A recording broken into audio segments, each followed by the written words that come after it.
Taking on your Georgia Southwestern State University Hurricanes. At this time, let's introduce you to the starting 11 for both schools. First, let's meet the visiting Pacers from USC Aiken. Number 11, Jordan Misiri. Number 1, Alejandro Chavaria. Number 3, David Box. Number 4, Zacchaeus Simon. Number 5, Ronaldo Bailey. Number 8, Andre Salviano. Number 17, Ricard Santil. Number 19, Neil Hamilton. Number 20, Oliver McCallan. Number 21, Killian Martin. And number 23, Sammy Viana. Head coach of the visiting Pacers in his 22nd season is Ike Ofoji. And now, ladies and gentlemen, let's meet the starters for your GSW Hurricanes. 5'7" senior from Sao Paulo, Brazil, number 10, Thiago Elias. 6' senior from Tucker, Georgia, number 14, Julian Rugel. 6'2" freshman from Biella, Italy, number 1, Francesco Pisano. 5'9" junior from Weston, Florida, number 2, J.P. Merlette. 6'2" senior from Lawrenceville, Georgia, number 3, Mohammed Balde. 5'10" senior from Fayetteville, Georgia, number 5, Nick Babka. 6'1" senior from Decula, Georgia, number 7, Jonathan Sayers. 5'11" senior from Salvador, Brazil, number 11, Matias Alves. 5'10" junior from Porto Alegre, Brazil, number 18, Rafael Faria. A 5'9" sophomore from Norcross, Georgia, number 19, Devin Moak. And a 5'8" senior from Tyrone, Georgia, number 20, Chris Avery. Head coach of the Hurricanes in his 12th season for us. Ladies and gentlemen, at this time, we would ask that you please rise and join both schools here this evening as we honor America through the playing of our national anthem.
And ladies and gentlemen, a good evening.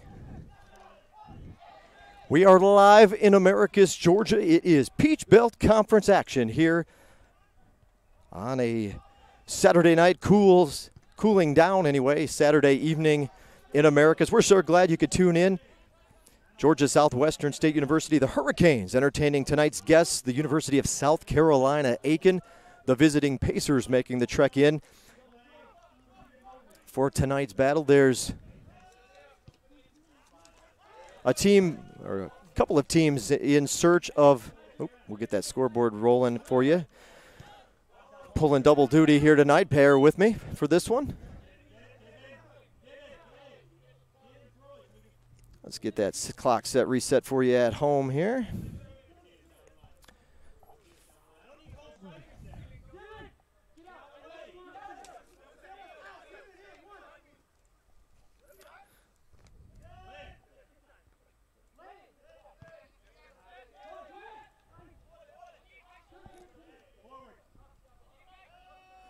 That should put us in tune. And we are off and running, the Pacers and the Hurricanes. Again, Peach Belt Conference action. Thanks for tuning in. A couple of teams in search of their first Peach Belt Conference victory of the season. So something will have to give unless we play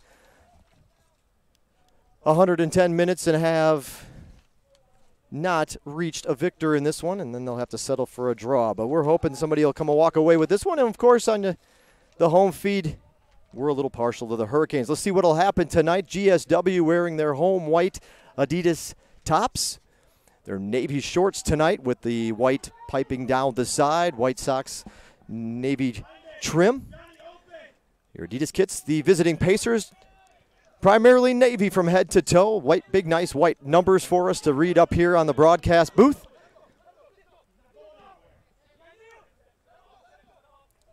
Lights are on at Hurricane Field. Sure feels nice to be able to say that.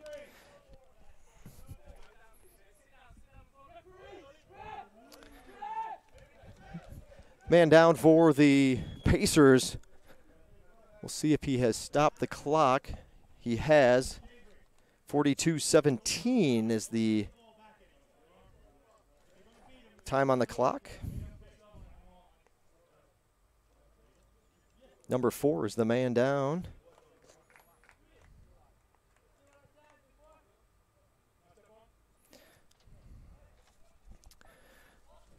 So, all right, man. Referee says the player is bleeding. That is Zakernus Simon.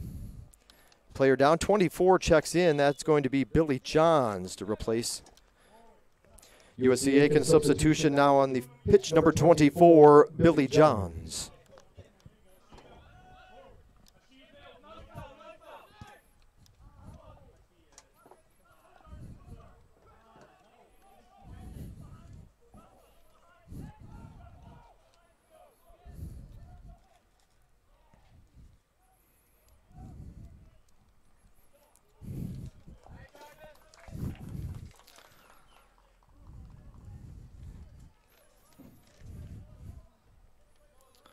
Pacers will set up for their first corner kick of the evening. Fans, don't forget also if you'd like to have those statistics in front of you.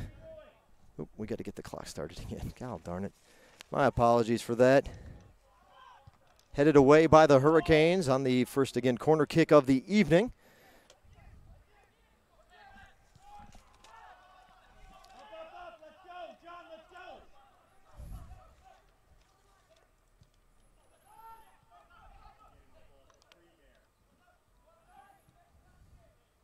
And we are back up and running.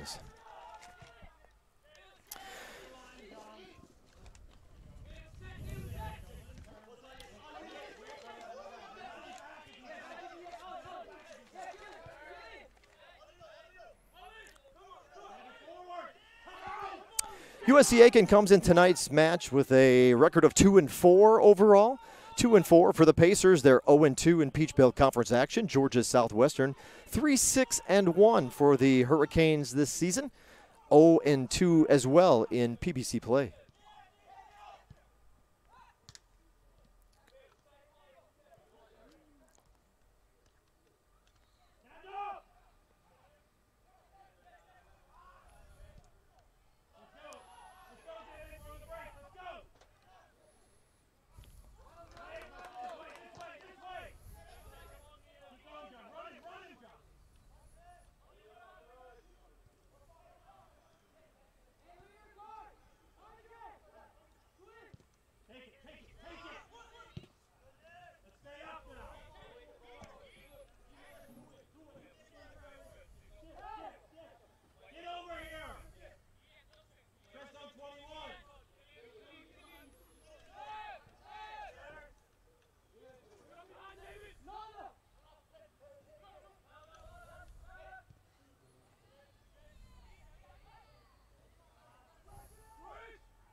So as we settle in for this one, let's go ahead and give you a quick look at the starting 11 for both schools here tonight. If you weren't with us for the opening sequence of this one, we'll run down the starting 11 for both schools as the action continues. First of all, for the visiting Pacers from USC Aiken, goalkeeper tonight is number 1, Alejandro Chavarria. Joining Chavarria on the field and the pitch this evening, number 3, freshman David Box. Sophomore number 4, Zekernus Simon. I mentioned him, and now he's been substituted out because of a injury, a small cut with some bleeding there. Headed up, keeper snags it in. Chavarria, who we just mentioned for USC Aiken. Junior number 5, Ronaldo Bailey, also getting the start tonight. Sophomore number 8, Andre Salviano. Redshirt senior number 11, Jordan Misiri. A junior number 17, Ricard Santil. Freshman number 19, Neil Hamilton. A junior number 20, Oliver McCullen. Junior number 21, Killian Martin. And a freshman number 23, Sammy Valleda.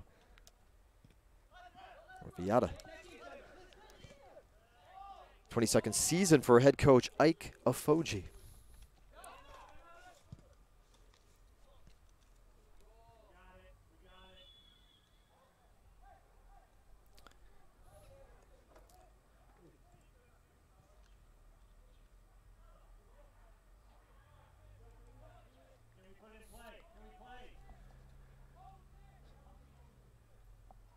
Hurricanes trying to get things straight here. We'll introduce you a little bit closer to your Georgia Southwestern starters here when there's a small break in the action. Merlette will go down and get the ball on that throw-in. Throw it just to the left of the midfield stripe on your screen. That's one thing Merlette can do. One of the things that Merlette does well is he can throw a very long throw-in from the side. So how about those Hurricane starters? Let's take a look at who head coach Warren Russ is trotting out there tonight.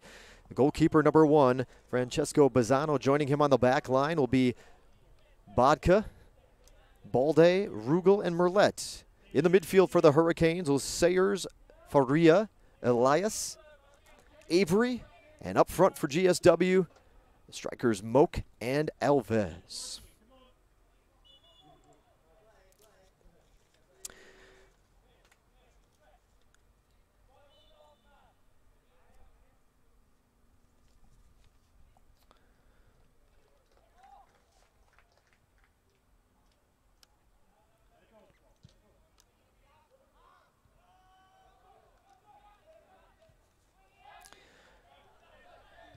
So a little deeper look at the Georgia Southwestern lineup. I mentioned Francesco Bazzano gets the call in goal tonight. The freshman from Biella, Italy, number 1, Bazzano. Joining him on the pitch, mentioned in the back, J.P. Merlette, number 2, a junior from Weston, Florida. 6'2" senior from Lawrenceville, Georgia, number 3, Mohamed Balde. Also on the defensive end, number 5, 5'10" senior from Fayetteville, Georgia, is Nick Botka. Midfielder number 7, senior from Dacula, Georgia, Jonathan Sayers. Also in the midfield, 5'7" senior from Sao Paulo, Brazil, number 10, Thiago Elias. One of the forwards for the Hurricanes is 5'11" senior number 11, Mateus Alves from Salvador, Brazil. Anchoring the defense is a senior, number 6 senior from Tucker, Georgia, number 14, Julian Rugel. In the midfield, the 5'10" junior, Porto Alegre, Brazil, number 18, Rafael Faria. Also up front tonight, getting the start is the 5'9" sophomore, from Norcross, Georgia, number 19, Divin Moak. And also in the midfield, a 5'8" senior from Tyrone, Georgia, number 20, Chris Avery. So look at a little more of an introduction to your Georgia Southwestern starters tonight. Here on the Surge Sports Network, GSW Athletics is the channel on YouTube. It's the home and hub of the Surge Sports Network. Fans, don't forget to subscribe. Go ahead and subscribe to this channel. That way, whenever the Hurricanes, Lady Hurricanes, are live and in action, you'll get an alert if you so choose to know. You don't have to program your phone, program your calendar, set your alarm clock. You just go ahead and subscribe to this channel for as long as you like, and there you go. You can get an alert of any time we go live with one of our broadcasts. Men's and women's home soccer, men's and women's home basketball, baseball, softball, even a little bit tennis thrown in the spring. It's the hub of the Surge Sports Network right here on YouTube at GSW Athletics, our channel. Tonight's broadcast, again, has a live stats link, so if you do look in the description of tonight's YouTube feed, you'll see the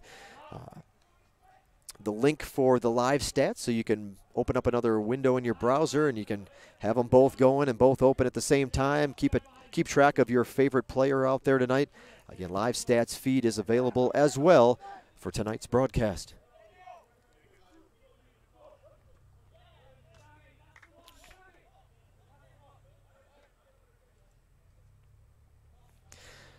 Corners are always a tough shot here from our vantage point. As you can see, the ball, unfortunately, we can't loop around the posts of the building here up in our broadcast tower. But hang with us. We'll try to bring you the action as best we can.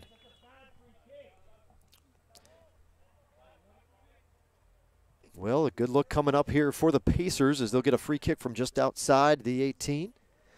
This is a very, now he's scooting it up to an area where Elias did not score from, but somewhat in the range. He was on the other side of the field, but he curled one in a little farther up towards midfield. However, in our last match, which came back on Wednesday against Shaw University, that was a big afternoon for the Hurricanes. Our only night under the light of the sun, enjoying our inaugural season under lights. First year again with lights here at Hurricane Field. But Wednesday was we went back to our roots, had an afternoon match, and it actually proved quite well to be quite a good decision. The Hurricanes rolling past Shaw University 8-1 on Wednesday. The 8 goals, a program record. Most goals scored in a game by the Hurricanes. Not only that, but Thiago Elias, you'll meet him a little bit more in depth later and take a look at his stats. But Elias, the senior, number 10, turned in the Hurricanes' first hat trick in program history. So it was a big day, full of offense and full of activity and energy through that one. An 8-1 win for the Hurricanes over Shaw. Back to business, though, with Peach Belt Conference action, and it's Peach Belt matches from here on out for the Hurricanes. In fact, there's only, 4? Hard to believe, but there's only 4 matches left on the schedule for the regular season. So every match critical here if the Hurricanes have any hopes of making it into the postseason tournament in the Peach Belt Conference.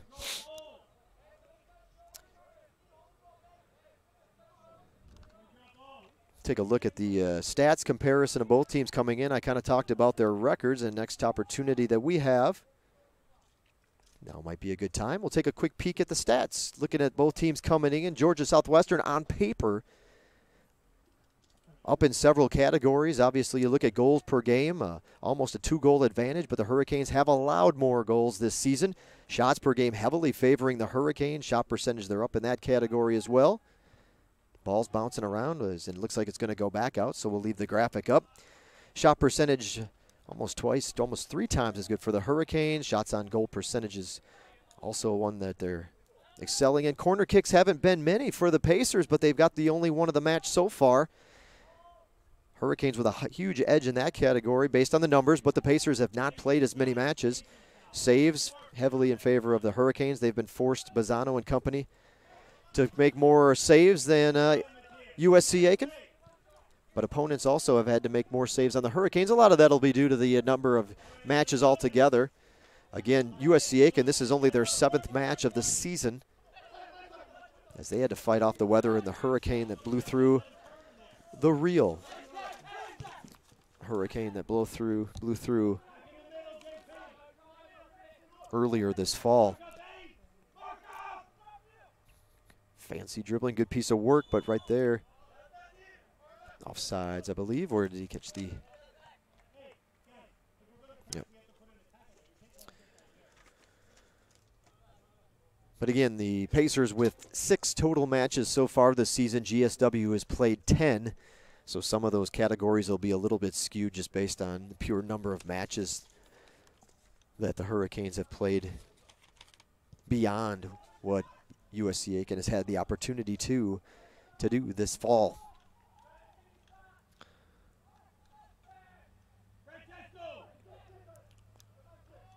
And Merlet will throw this one in a little bit softer than what we've seen. Our Hurricanes will get another throw in.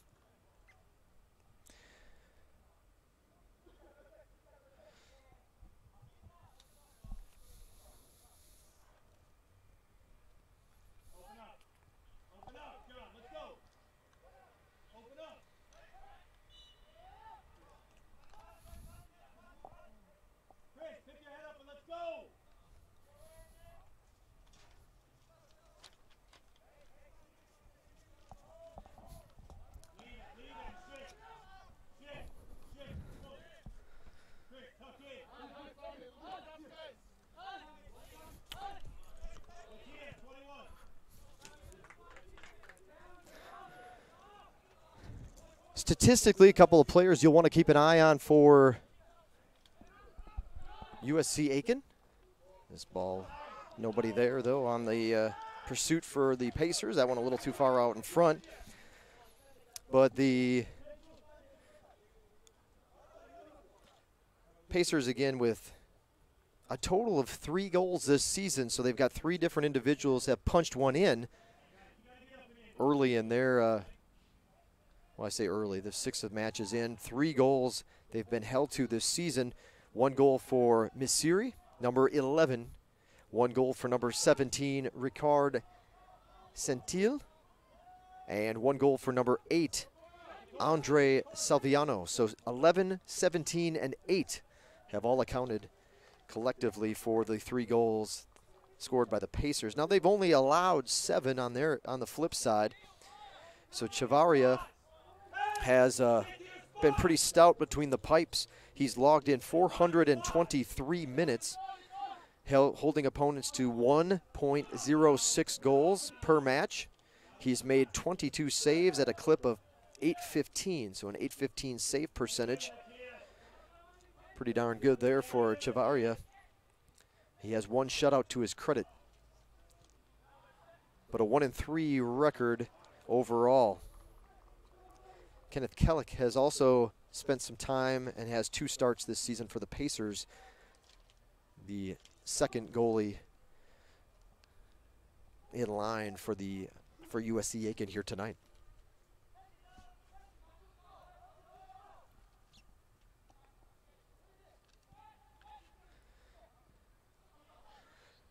Little give and go. Good idea, but the Pacers get a couple of boots in there to knock it off course and throw off the timing on that exchange. And we're seeing some folks trickle in tonight to watch the action, which is good. Things have cooled off real nice. It's not much of a breeze, however, but we get a little bit up here in the tower. I know they're not getting anything down at field level. Thankfully, no, at least up top, no gnats, Southwest Georgia gnats to annoy us here tonight. So our little critters are taking the evening off. That's welcomed.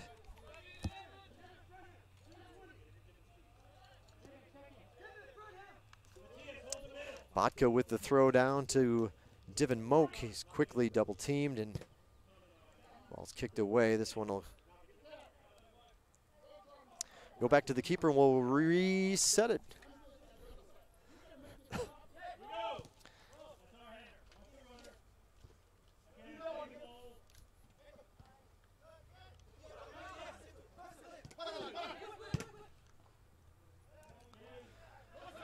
Be a race to the ball. Bazano will just kick it out for a throw in. Good Good hustle on the part of number 1, but they'll quickly get it back in, see if they can't catch him out of position. Sayers having nothing of it, and he'll knock it back out, and they'll reset it.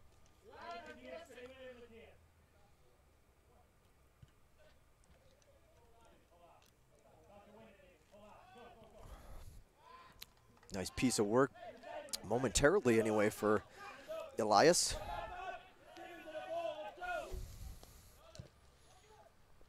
Long service in.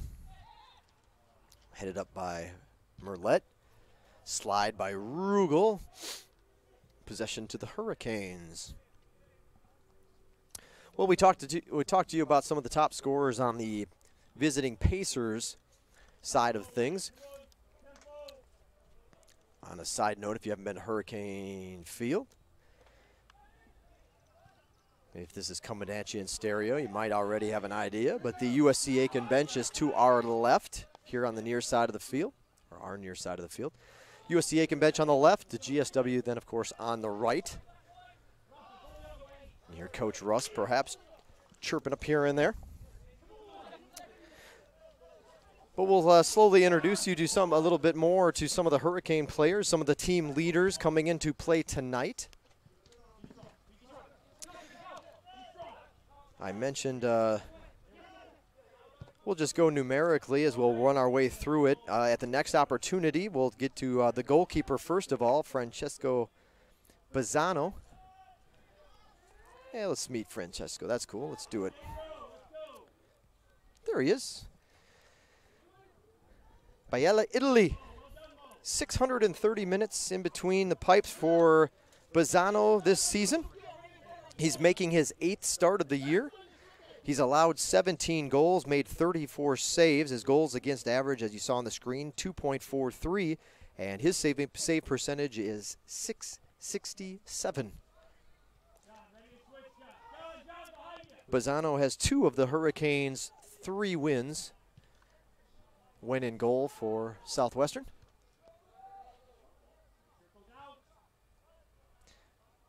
Again, Bazzano, a freshman. So hopefully a long, good career ahead for him and part of the Hurricane program. First Georgia Southwestern substitution of the night. And we'll introduce him for the folks in attendance.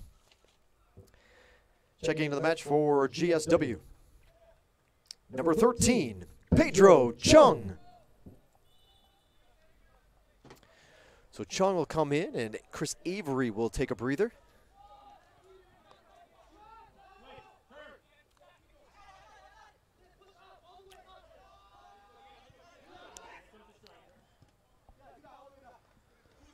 Vodka with a little move, but he's going to run into a sea of blue jerseys. Alves tries to muscle his way back to the middle. There's the Sayers. Sayers will come left. Moving. He's got a shot. It's down just outside the right pipe. Ooh.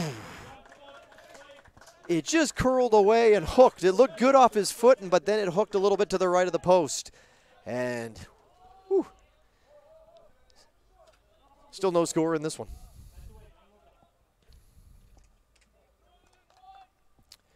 Well, we've called out his name several times already this evening. We'll wait for the kick here, and then we'll give you a little introduction to number 10, Tiago Elias, as that one is booted away for the Hurricanes. Why do I bring up Elias? Well, I talked about him briefly earlier. 4 goals this season for the senior from Sao Paulo, Brazil. He's got an assist in almost 800, well, he's over 800 minutes now this season. Only 1.5 shots per game, but again, the 4 goals, 3 of them, as I mentioned on that historic night or afternoon back on Wednesday when Elias scored the first hat trick in Georgia Southwestern men's soccer history. So Elias quickly bolts up the team leader board, still shy of a couple of fellows, Alves and Marshall, and we'll introduce them to you here in a little bit. But Tiago Elias is red hot. He played really well. Not only did he score the 3 goals, but he was all over the field. I was calling his name out, it seemed like every other second or two. Elias was flying all over the field, did a good job in the midfield, as well as helping out even back on the defensive end a little bit. So he was a leader, no doubt, and rightfully so, wearing one of the captain armbands here tonight.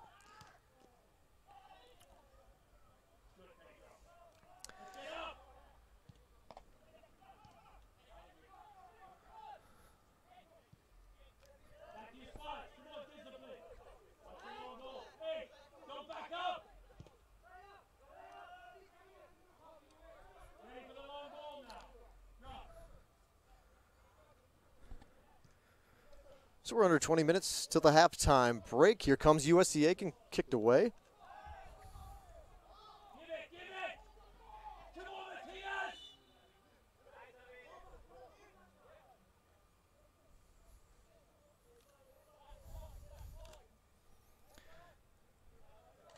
And folks starting to fill up the bleachers, as I mentioned a little bit earlier. Trickling in. We don't have our women's soccer team was at Young Harris this afternoon. They played at 3 o'clock up in Young Harris. This is the first season that the Peach Belt's gone the route of the men and the women not necessarily playing the same team on the same day, especially when it came to conference action. Both teams did play Shaw on Wednesday, but come Peach Belt time, they kind of split up and go in their own directions. So this weekend, the men happen to be home. Next weekend, next Saturday, it'll be the women, while the men will be away.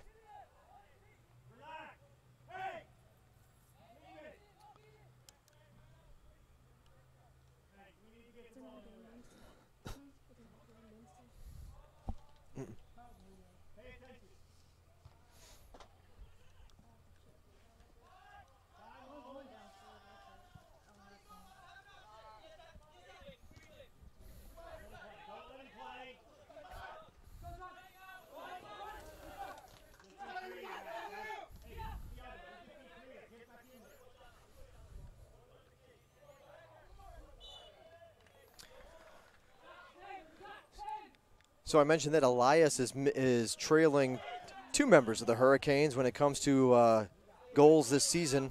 The team leader is number 11, Matias Alves. Alves with 7 goals this season. He had 2, almost got himself a hat trick on Wednesday, just shy of his 3rd goal that day. 7 goals, 3 assists, over 700 minutes. Takes a few more shots per game, as you saw, than Elias. 3 shot attempts per match for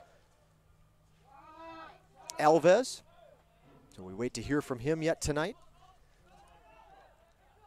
Alves transferring in to play a senior season for the Hurricanes. On the pursuit was Merlette to try to run down the Pacer. The time looks like they will wait. No,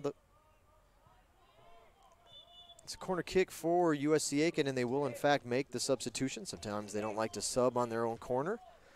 Pacers say, yes, we would like to go in and make that change. So we'll see Ricardo Pineda. We'll make an announcement for him. Number 15 coming in for the Pacers. Checking in for USC Aiken, number 15, Ricardo Pineda. Pineda checks in. A couple of subs now this half. Already in the books, but we have moved quickly. Only 15 and a half to go until the break.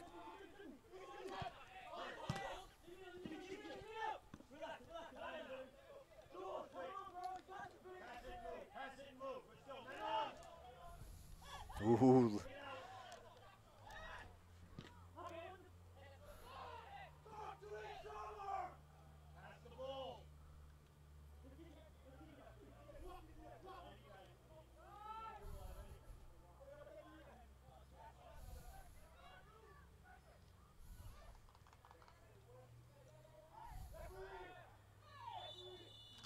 Going to be a foul on the Hurricanes.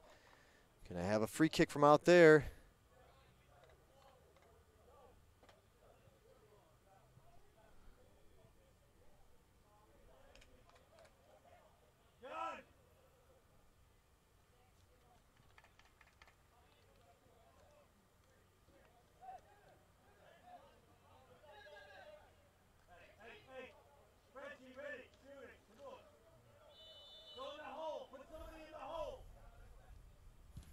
Kick is up.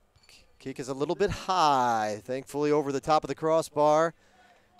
And the Hurricanes come out of that one unscathed, thankfully, on that exchange. Still no score in this one.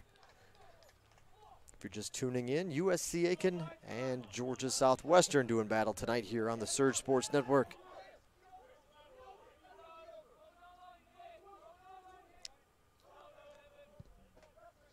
This one will get over the midfield stripe.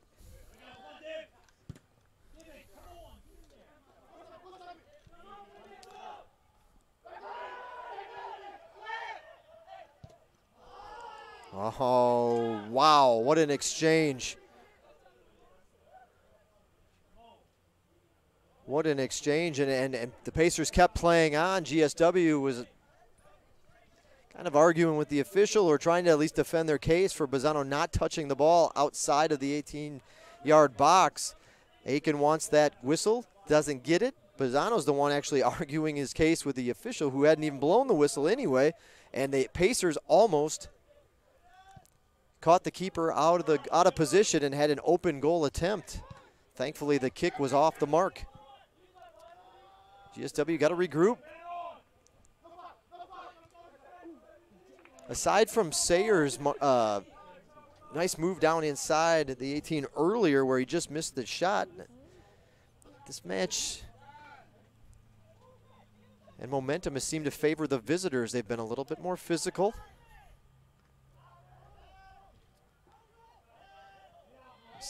Seem to have put themselves in a little bit better position to attack, and they've had possession a good bit more than the Hurricanes. But I'm sure plenty of adjustments on both sides coming up at the half. And again, despite all of the positives for the Pacers, a foot one way or a foot inside, and somehow it'd still be the Hurricanes with a lead, but it didn't work out that way. Another corner kick. So again, something the Pacers weren't coming in with a abundance of is corner kicks, but they've dominated that category here in the first half anyway against GSW.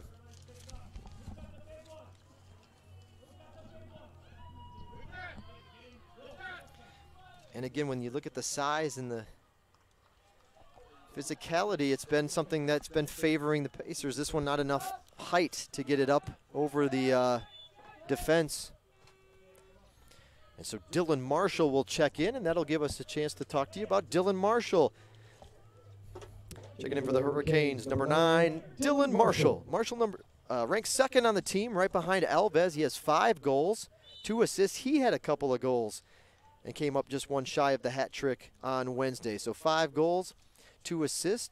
Marshall is kind of that fresh burst, that fresh set of legs. He has minutes, as you could compare, between Elias and Alves, almost in half compared to those two guys.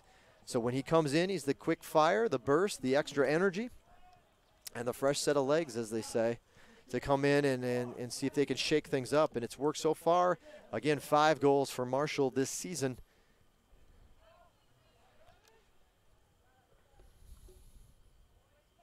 And he does sometimes present a little bit more of a physical presence, at least on the offensive end. He's had a couple of goals where he's kind of worked his way and used his body to put himself in a position to get at least 2 of those goals. I think Pensacola Christian, if I'm not mistaken, and then he did one against Shaw that way as well. So maybe that'll be a good counter in this chess match between Afoji and Russ.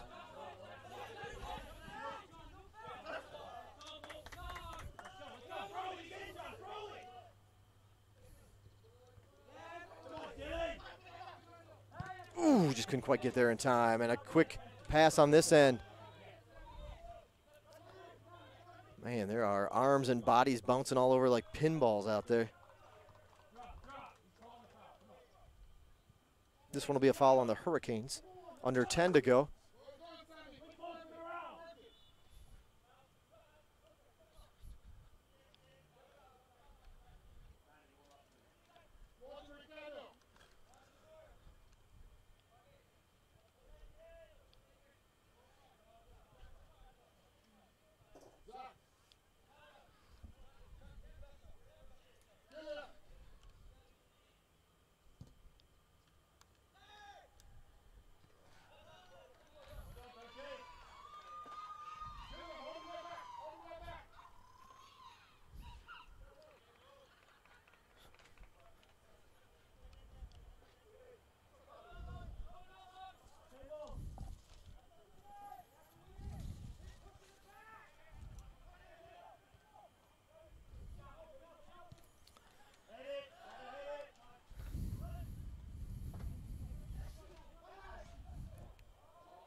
Elias, he's going to run it. Yep, got to get it around a few bodies and reset. Now they'll set up the cross. Too much dribbling, the deflection, and it's just a throw in for the Hurricanes. Merlet will take the long jog down into the corner.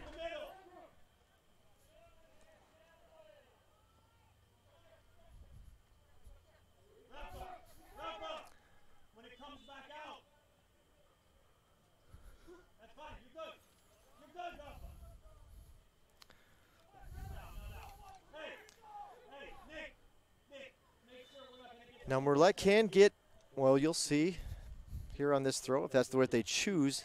I don't know if he can get it all the way to the group. He gets it pretty darn close. Header away, kicked up in the air.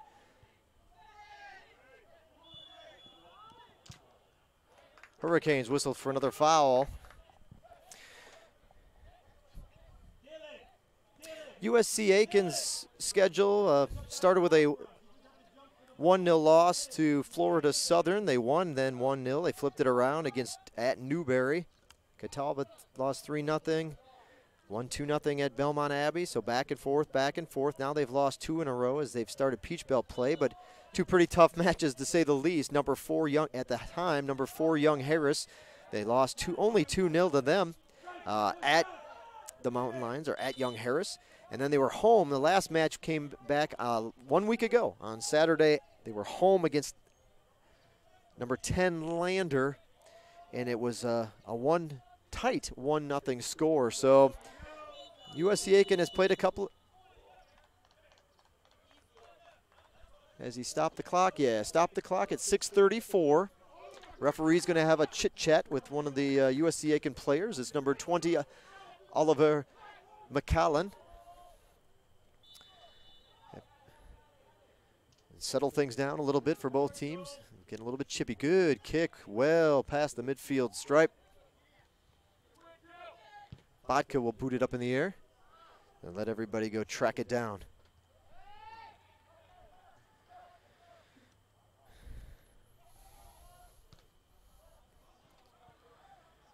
So 2 losses in the Peach Belt, but it's come against the 2 best teams on paper so far and the 2 nationally ranked programs out of the Peach Belt Conference at this point in the season.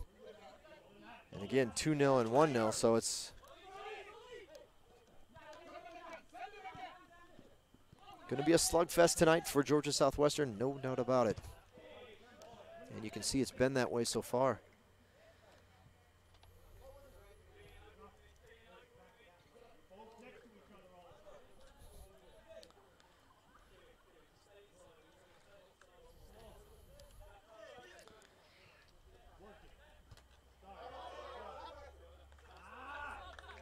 Couple of new subscribers, welcome aboard. Thanks for making the Surge Sports Network part of your YouTube subscription options, and again, that way you can follow when the Hurricanes are home. 2 more home matches, and they're both on Saturdays. We'll tell you more about that later. So no more midweek home matches. The women still have a midweek left. Ooh.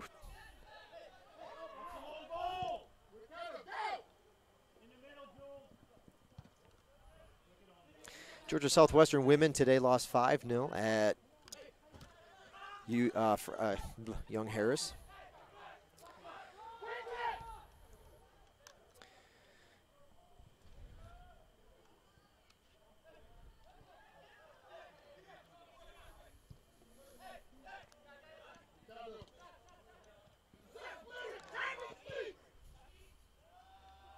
Here's Marshall. Marshall's going to see if he can. Nope. Hurricanes will make a substitution with approaching 4 minutes to go in the first half. Georgia Southwestern substitution number 16, Manuel Duran. The junior from Columbus, Georgia. Duran steps in to close out the half for the Hurricanes. Elias, soft ball up. Marshall goes up. Nothing there this exchange. Hurricanes still got some time. They'll get a little give and go. Not quite enough on the go part of it to catch the runner. USC Aiken at this point in the match, a 5-2 shots lead.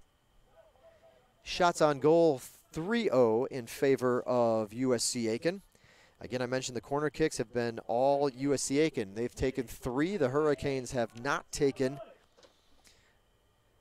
a kick from the corner yet. 1 offsides on the Pacers. 2 fouls on USC Aiken. 7 have been whistled on the Hurricanes. So let's even things out. The fellas in orange here. Maybe that's good. That's good. We'll get those second half calls perhaps. 7-2 the foul count against Georgia Southwestern at this point in the match.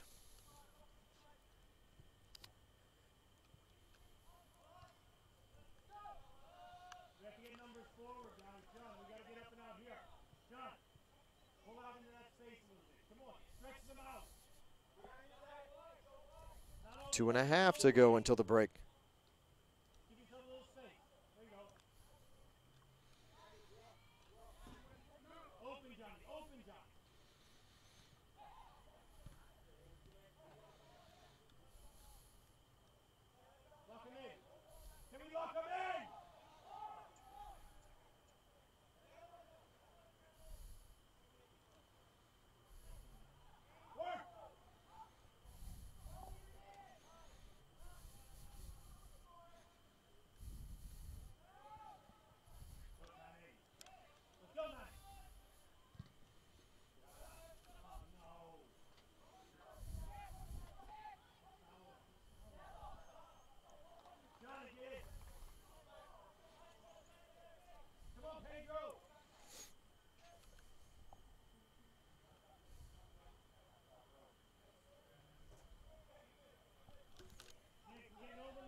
About 90 seconds to go. We'll make the 1 minute, mandatory 1 minute announcement here shortly. See if the Pacers have one more push. I'm sure they'll like to get one more ball in the direction of the goal before the horn. Here's the move.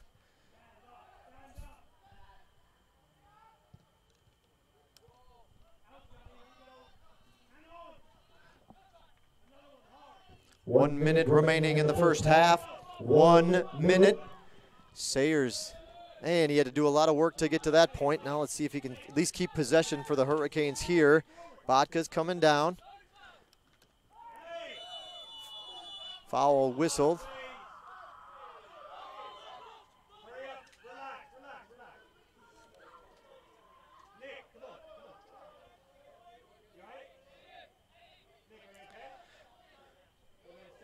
.30 seconds. Look at the clock, guys. Referee. Give it down the line. Give it down the line. Don't wait. Here we go. 15 seconds. Gotta hurry. Gotta hurry. Coming up on 10 seconds. There's the kick. 10 seconds. 9, 8, 7, 6, 5, 4, 3, 2, 1. 0. 45 minutes in the books. No score yet in this one, folks. Thanks for coming out tonight under the lights here at Hurricane Field. We will. Looks like we're going to have a good crowd tonight to set things up. I think we got to get our ever popular Two Dukes Shipping Challenge underway tonight. So we're going to grab our gear. We'll set things up. We'll get the field ready. Two Dukes Barbecue, College Combo, and a GSW Athletic Department t-shirt to the winner of our shipping contest, Two Dukes Barbecue Shipping Challenge. We're going to bring the sticks all the way to your side of the field, probably closer to the left blue tent if you're sitting in the bleachers, the tent to the left. Just in front of that tent, up closer towards the field, and we'll chip in towards the middle of the field. We'll have our flag stick set up. Pretty simple. Closest to the pin will win that college combo, and anyone who wants to participate is free to do so. So why not? You control your own destiny. If you want that dinner, well, get up there and knock yourself stiff, good chip, and win this thing tonight. So again, the Two Dukes Barbecue Chipping Challenge coming up here in just a few moments.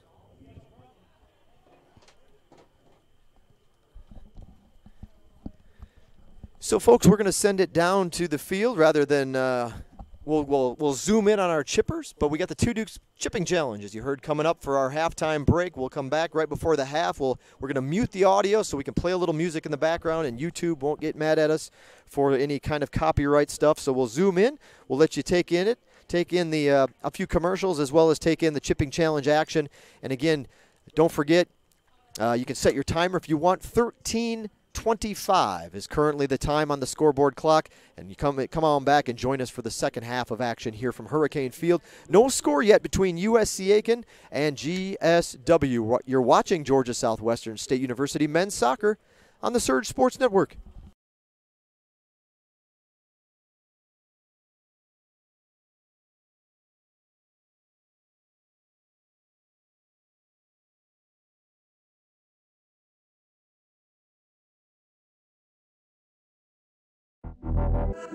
Champions know how to seize opportunities. When they see moments of greatness unfold right before their eyes, they push as hard as they possibly can, and then they push harder. Because the heart of a champion never settles, never quits, and never stops giving its all. We are champions. We are Division II. We go big, we give it everything we've got, and we win. On the field, on our campuses, in our communities, for our causes, in our careers.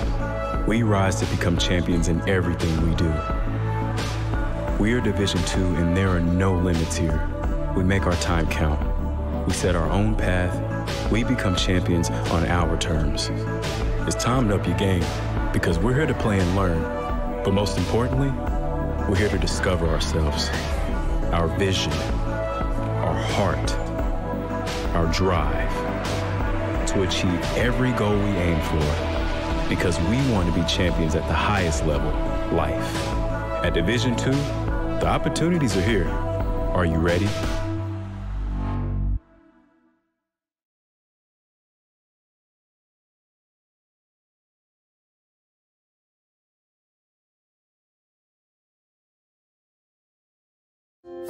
In NCAA Division II, student athletes leave a lasting impression on their communities. That's because Division II student athletes want to make a difference and truly be part of their surrounding communities. Through community engagement, thousands of student athletes from various backgrounds interact with community members who view them as role models. This interaction leaves a positive and perhaps even life-changing impression on all those involved. In Division II, we rise to the opportunity and make community engagement ours.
Opportunity to me means doing the things that will make you a better future. I always dreamed of graduating from college. So being the first one in my family to graduate, it meant everything my parents sacrificed was paying off. Having an athletic scholarship for the University of Mount Olive was key for my success. I had the opportunity to not only get an education, but be able to develop as an individual.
And welcome back, second half of action, kickoff.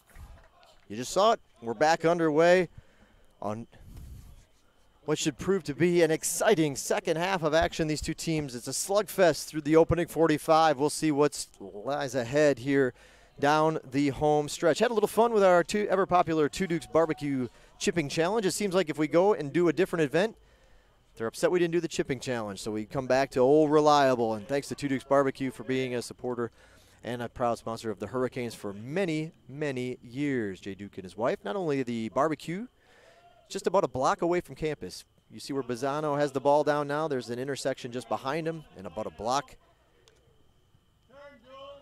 behind Bazzano, you'll see Two Dukes Barbecue. So they also got a catering business as well. So if you're looking for some authentic, only in America Southern barbecue, that's the way to go. Two Dukes Barbecue and more. Check them out. Well, we'll see what kind of adjustments both teams made at the break. Again, I would say it was a first half that saw possession more in favor of the fellas in blue.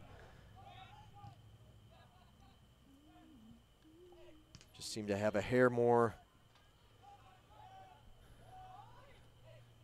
muscle and strength, putting themselves in position to succeed, but the Hurricanes really never gave up too big of a threat, even though the Pacers at one time, I'll see what the halftime or where we stand on the stats now, but they had 3 shots on goal at one time. No major threat to Bazzano. The best shot in the match and the best attempt for a goal actually came off the foot of a Georgia Southwestern player, and Jonathan Sayers about midway through the first half.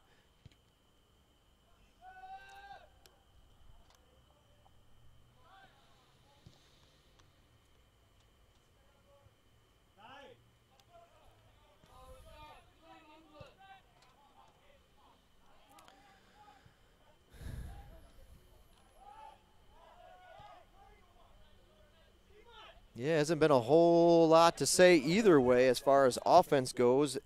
Georgia Southwestern well under their average for shots as we compared those stats earlier at the beginning of the broadcast tonight. 5 shots to 3 was the tally at the half in favor of the Pacers. 3-0 when you look at shots on goal. 3-0 in favor of USC Aiken. Corners were at 3. This will be corner kick number 4 of the match for USC Aiken. GSW yet to take a corner kick. As I mentioned, one offsides whistled so far, and it came against USC Aiken. 7-3. Oh, this could be trouble. Get it out. 17's going to have a chance to regroup the kick. He has to pull it back. Left-footed kick. Deflected out. Hurricanes get it. 7-3. GSW was whistled for 4 more fouls in the first half. And he'll get whistled. It'll be Pedro Chung getting the whistle on him here. Make it 8-3. GSW. Hard collision. Down on the turf is a player for USC Aiken. No whistle yet. Checking on him, making sure he's all right. Referee's asking if he needs assistance.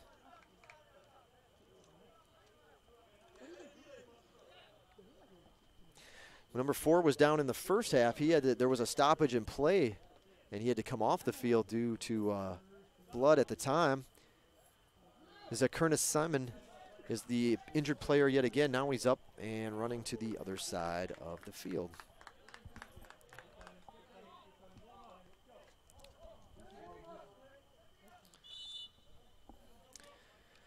Whistle blown. And to put the ball back in play. Long kick, driving Bazzano back. He'll have it. Waiting for that one to come down like it was a fly ball. Bazzano had to go to the warning track. Make that baseball reference, but making the play.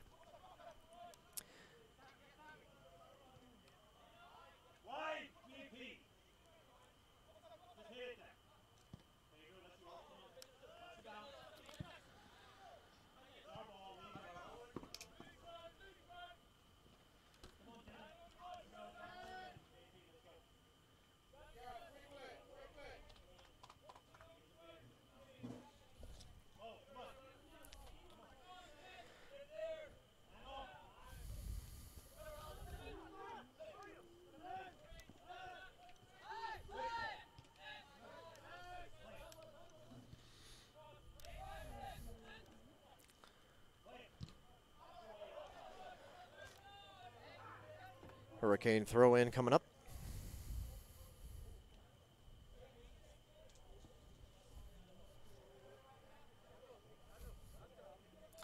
And it'll be Merlette once again to take in the long throw for Georgia Southwestern. We'll see where this one will go. Marshall's closest to the near post. Sayers moves up to the 18. The throw will go over, and he's trying to get it to Marshall. Header back, second header, pulled out of the air. Oh, good piece of work for the keeper on that one. That was Duran who almost got that one just under the crossbar, but nothing doing, and a save there. A nice save by Chavaria.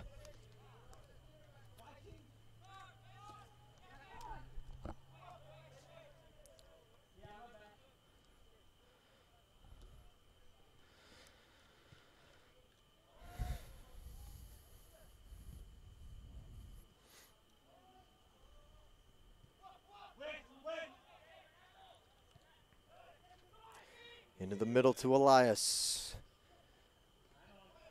Lots of dribbling. He'll bring it over here on the near side. Some space for Chung. Quickly closing. Cross in. No, just in front of his man. The intended target, Dylan Marshall, on that feed.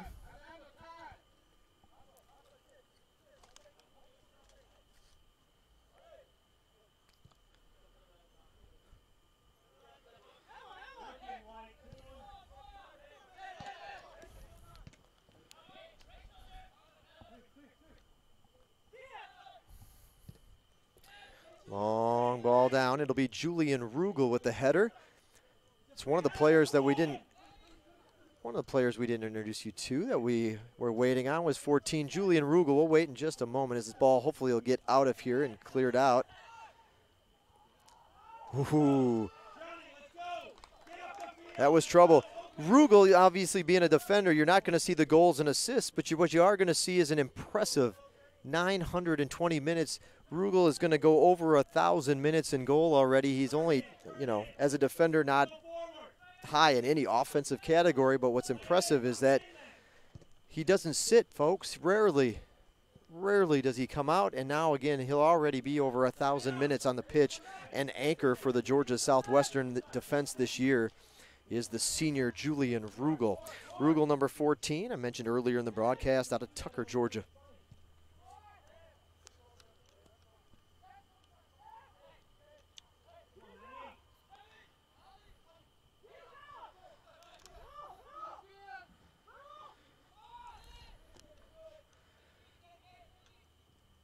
Duran able to get that, force that throw kick back. Now he dribbles around two guys running out of angles and kicked out. There he is, just talked about him. Julian Rugel sliding, kicks it out, but it does set up another USC Aiken corner kick.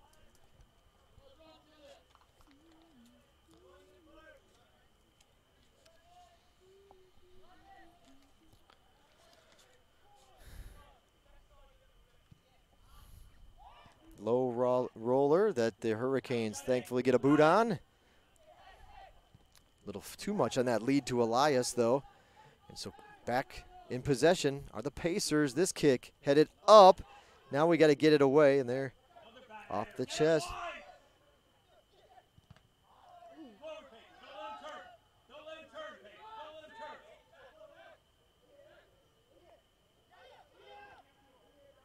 Throw in coming up for Aiken.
Down to the corner, Merlet has got to trace him.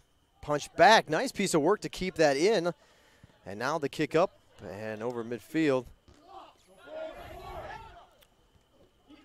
Marshall's got it. He just drifted a little farther away from him, so he couldn't turn straight. Now Marshall pound. Kick right at the keeper and up in the air. He wasn't able to catch it. It had so much pop on it. He was able just to knock it down, but right to his teammate. That was a bullet from Marshall, but keeper in perfect position to pat it down.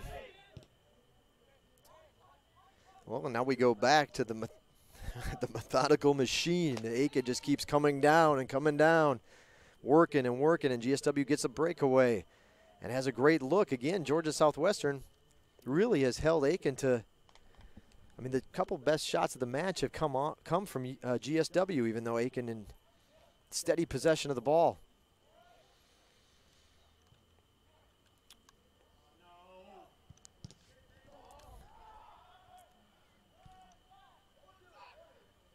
Marshall again.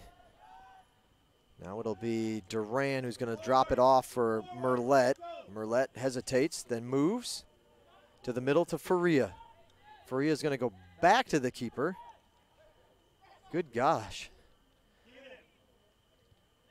Nah. Come on now. Wrong direction for the Hurricanes here, but now they've regrouped. That was just an uncomfortable sequence to watch as the Hurricanes almost putting themselves in a rough position.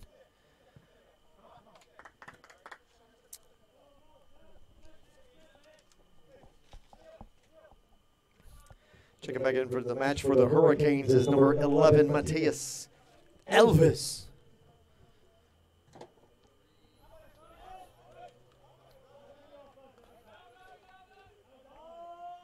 Well, Marshall will sit down. Elvis comes in.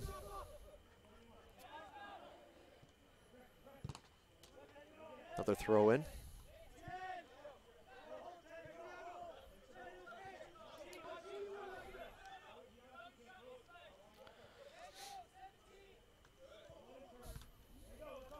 Chance to get it, headed back. Here comes Pedro Chung. Now Chung got his first goal.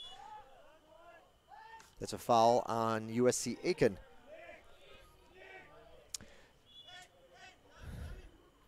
Well, as we've addressed, clock has stopped at, nope, it hasn't been stopped, still running. So as we addressed earlier, both of these teams are looking for their first conference win. We'll take a look at the overall Peach Belt Conference standings in just a moment and see how things shake out. Only 8 teams in the conference, so 6 of which make the Peach Belt Conference tournament. So the Hurricanes, every match just that much more important with the limited number of conference opportunities. Hesitation from Elias leads to a kick that's easily booted away, but the Hurricanes will get their first corner kick of the evening. Let's go ahead and take a look at that while he sets it up for the corner. You'll see the 3 left columns are the overall standings in the conference. The 3 columns on the right, that's your Peach Belt win, draw, and loss column. We'll come back to that. Let's watch the corner kick first. Going to leave it up and give it back. Now Elias goes far post. Headers too much height, actually, on the guys jumping. The ball didn't even get to their head. It was more off their chest. Elias trying to break through, can't do it. Aiken's there defensively.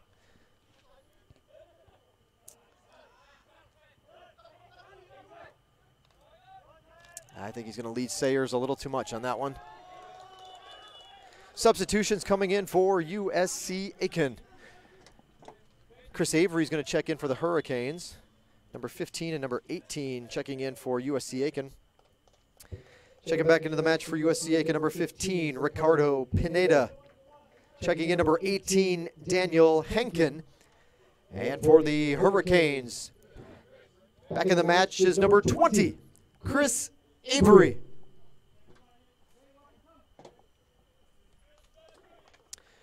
Well, half an hour to go. substitutions on both sides there. Now both sides have made a couple of changes in the second half.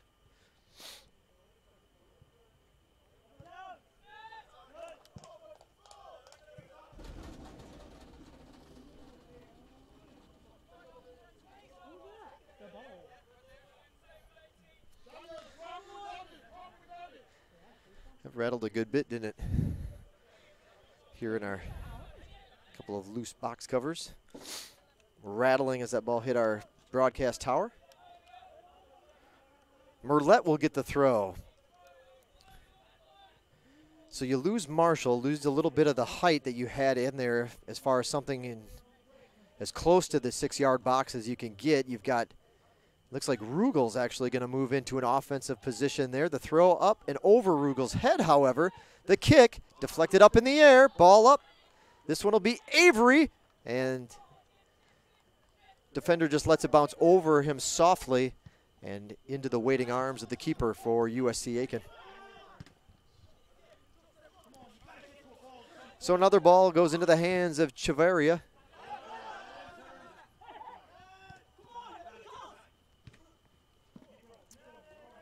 This is Duran who's going to have to watch it get kicked out. Another throw in for Georgia Southwestern. They'll leave it for Merlette. Elias will go back out on the pitch.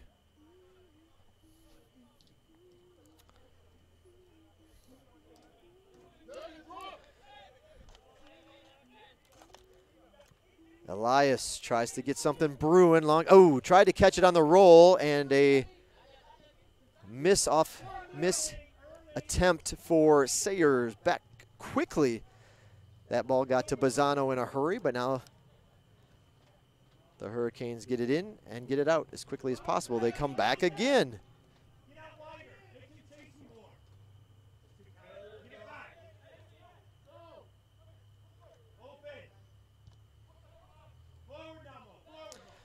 Defenders pressing hard for Aiken, and it's actually worked to make Georgia Southwestern a little uncomfortable on some of those balls back to the back line as he pursues quickly. Hurricanes haven't been able to take advantage, though, of that extra pressure.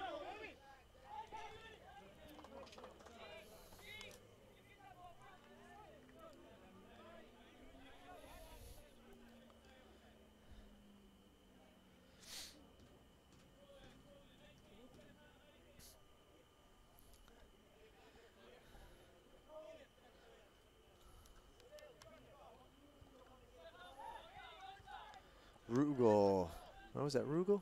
No, it wasn't. That's actually Duran that headed that one towards the corner. Whistle on Avery for Georgia Southwestern. Another foul on the Hurricanes. Let's put that graphic back up for the scoreboard. Conference standings, once again, another look. Young Harris, Lander up on top. Those are the two teams that Aiken has played already, if you heard me earlier. Followed by North Georgia, Francis Marion, Clayton State, Flagler, and currently USC Aiken and GSW battling for their first win. Last two teams to be winless in the conference, a number of teams with one win, and you see that again in the, I say early portion, but 2 of 7, so we're almost to the halfway point already, just with tonight's, whatever tonight's result may be.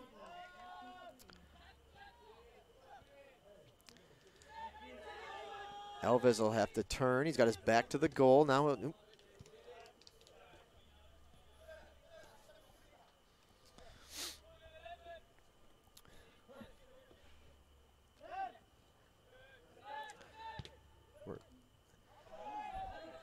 four men converging on Alves quickly. Deflection, race to the ball, and possession USC Aiken.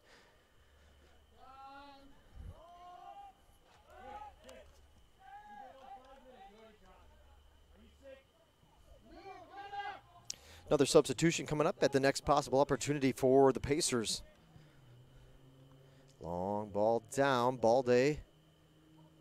Couple of headers as these guys are leaning on each other, trying to get in position. Hurricanes ball. The sub waiting on deck for USC Aiken is number 12, tonight. That'll be Jervel Tobier. Very diverse USC Aiken roster. Looking down, South Carolina, Germany, Spain, St. Lucia, Barbados, St. Lucia, Brazil, Nigeria, Panama, New Hampshire, Florida, Italy, Panama, New York, Israel, Georgia, England, Guadeloupe,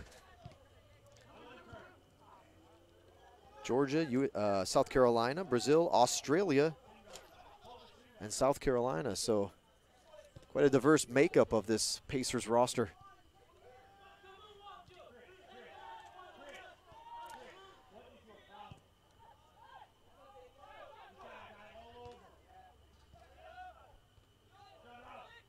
Header back. Alves tries to pull it back. He does. The lead to Merlet. Clips. Well, a good job by there. At least the pressure from Alves forced a missed kick off the foot of Chavarria. Hurricanes get a throw in. They got to work around a double team, and they'll get a foul. So we'll see what happens here. Player down. They'll check on him. Sitting up now. It is Alves. Hurricanes have a substitution waiting. Caleb Zolman looking to get in the match here as soon as possible. So number 12s for both teams on deck, waiting to come in. Well, Elias has shown the ability to score from just about in that spot. His free kick the other night, perhaps a little farther towards the seating area, far side of the field. We'll see where Sayers will go, if he'll curl around. Here's the kick. Elias too high. That one over the crossbar. And no luck. With that, the whistle's blown, and both teams can get their subs in now with just over 22.5 to go. Substitutions for both teams. Checking in for USC Aiken is number 12, Jervel Tobier. Checking in for GSW, also number 12, Caleb Zolman.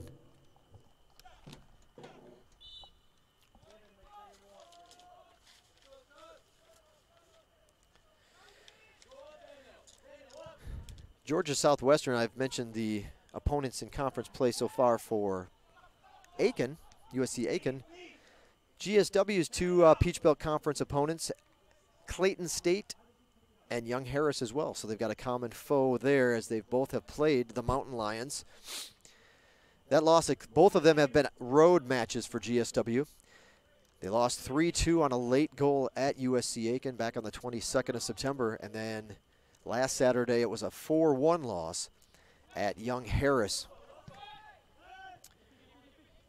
A little bit deceiving in the final score. GSW, I believe, trailing 2-1 in about the 78th minute.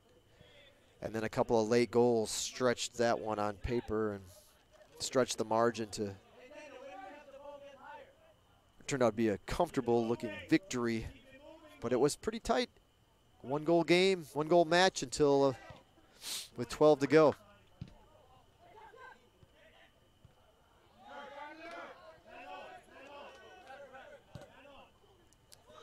Ball through. Avery cannot get there before the defense. Kicking it away for the Pacers, Ronaldo Bailey.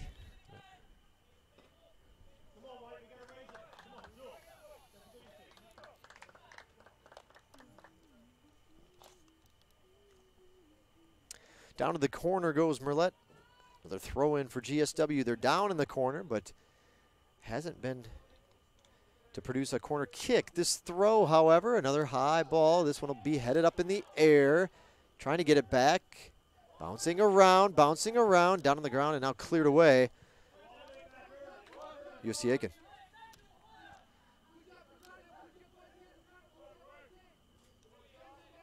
Rugel's got to split the defense. His pass off the mark.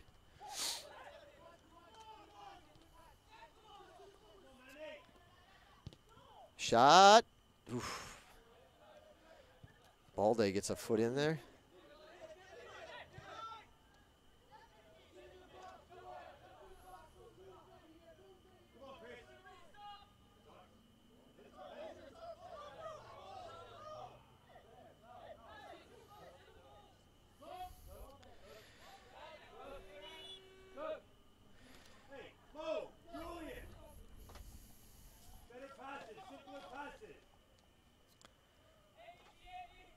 New player in the match for USC Aiken.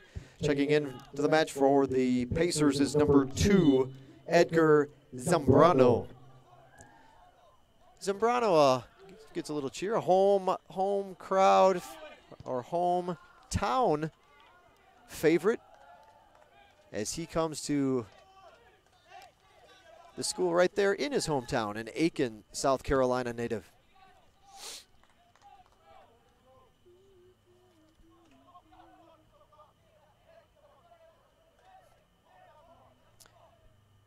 Pacers actually have 2 Aiken natives. Billy Johns, I mentioned him earlier. He came in for an injured player early in the first half. Number 24, Billy Johns, a senior, and Zambrano, a freshman. Both hometown products.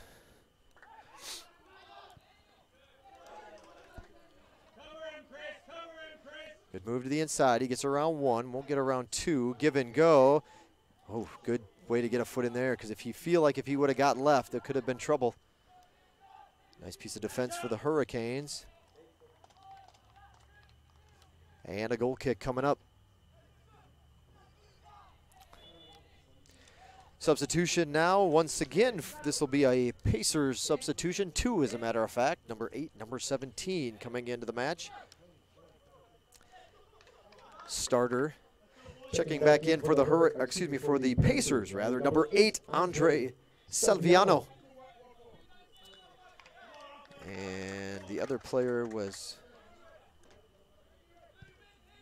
also for the Pacers, number 17, Ricard Santil. So a couple of their starters coming back in after getting a break.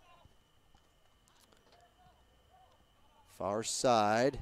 In pursuit, there's Zolman working it, and he'll kick it out. Throw in coming for the Pacers on the far side.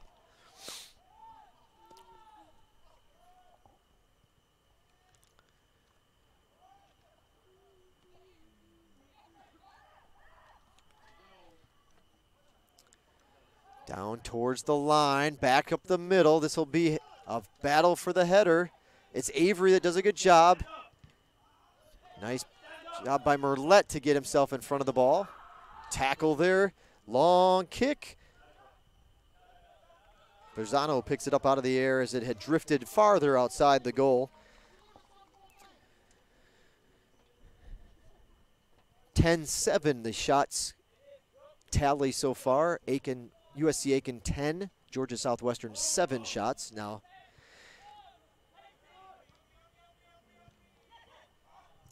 shots on goal was 7-2, favoring the Pacers. 5-1 is the corner kick tally in favor of USC Aiken. Fouls are coming closer to being even. 8-5. GSW has been whistled for 3 more. Oh, now this will be another foul here. As soon as I say that, it'll go 9-5. Actually, hadn't been a whistle in quite a while.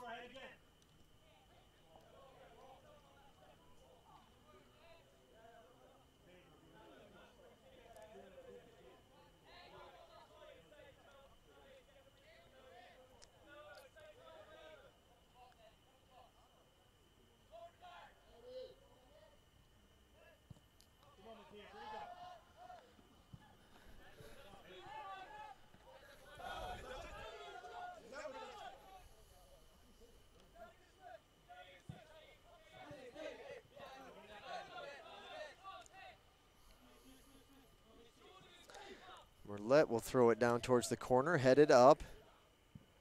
Waits for the bounce, battling. Jeb by Elvez to box out box out the Pacer defender. Ronaldo Bailey down there. Another throw in coming from Merlette. Takes a few strides and lofts this one in. Headed up, but away from the goal.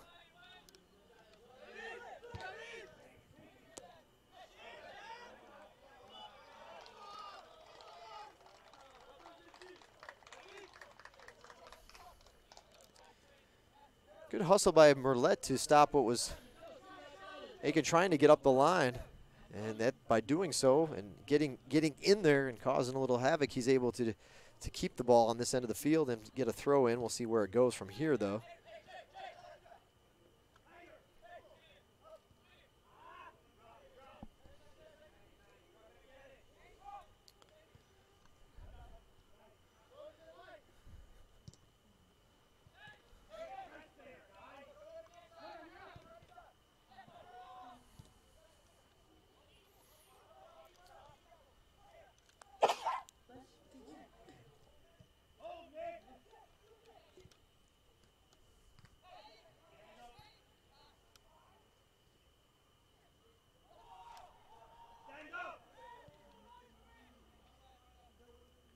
Throw in coming for USC Aiken, 13.5 to go in the second half.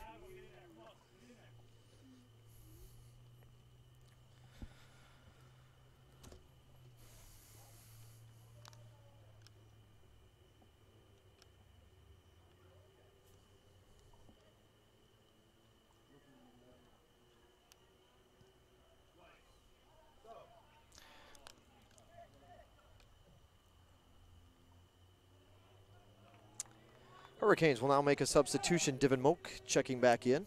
Number 19 will announce that for the crowd. Checking back into the match for the Hurricanes, number 19, Divin Moak. I don't think we got a chance to introduce you to Divin Moak. Let's take a look at that slide one last time. I think he's the one guy that we didn't have a slide introduction for you that you had seen earlier. And Moak has the potential to get a score. You can see it. He's got 2 goals, a couple of assists, and he did so in a very limited window of time. He was hurt earlier in the season, averaging just over a shot per match. So Moak provides a little bit of offensive spark here. We'll see. Here comes Iago. There's both guys fighting for it. Moak tries to get it set up. No handball called. There it is. Man, they both went after the ball together. It was Moak and Elias. They kind of collide or run into each other, get in each other's way, and leads to no clean look and no clean shot. And then as it's bouncing around, you saw Elias get a hand on it, get the ball back to the Pacers. So the Hurricanes had that moment again. They had that breakaway, but bend but not break on the quick attacks for the Pacers defense.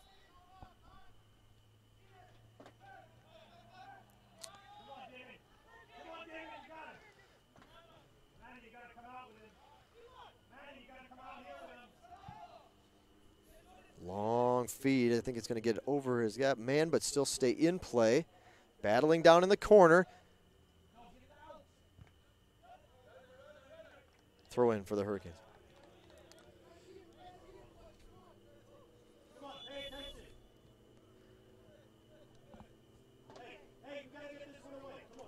Pacers with another man on deck waiting to check in.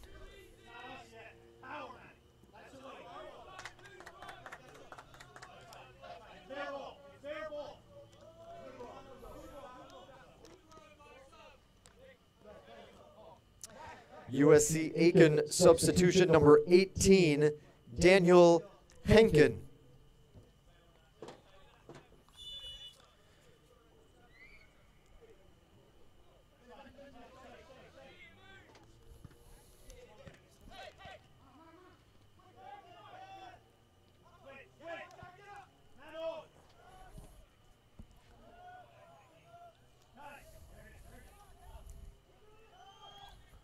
Pass through.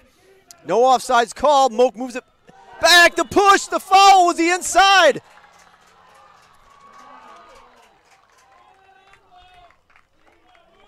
Whistle blown. Now the discussion, was it inside the 18? Is a PK coming up for the Hurricanes? Ooh, they'll talk about it. Let's see where it's at. Referee steps away. It looks like he's got the yellow card out.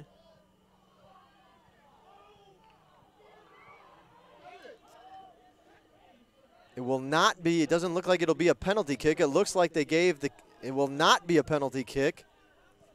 Moak is issued a yellow card. It's just a foul. USC Aiken, I thought they just did a substitution. That was not a subbing moment.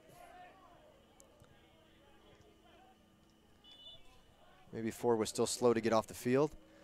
So it'll be, wow, you couldn't be any closer to the line. Whistle is finally blown. This will be interesting. Where is he going to go? The kick is off the wall and knocked away. Georgia Southwestern, it'll be booted back up into the air. The header up again. Moak cannot get there in time. Wow. Will. That one doesn't quite pan out either, so now GSW just can't get loose with it and let their guard down. They fought so hard on the defensive side to keep the Pacers off. No room for a breakdown now. This ball to Duran. Ooh. Nothing called. Duran goes down. Avery tries to come in for relief. Race to the ball. Gets past everybody. Rugel will kick it, but it goes to a player. Rugel's got to get back on defense as coach is hollering for him to get back. He does so. Whistle blown on the Hurricanes.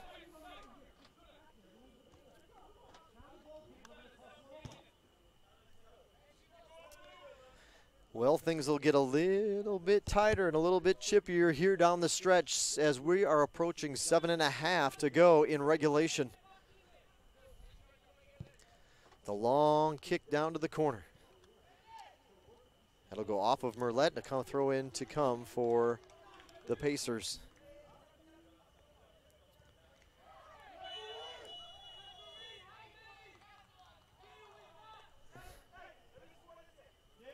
Yellow card issued on Merlette. Clock will now stop as the ref stops it at 7:09 on the official match clock. The scoreboard, we'll have that set up for you. 7:09 the time. Injured player.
USC Aiken sub number 7, Adam Duckett.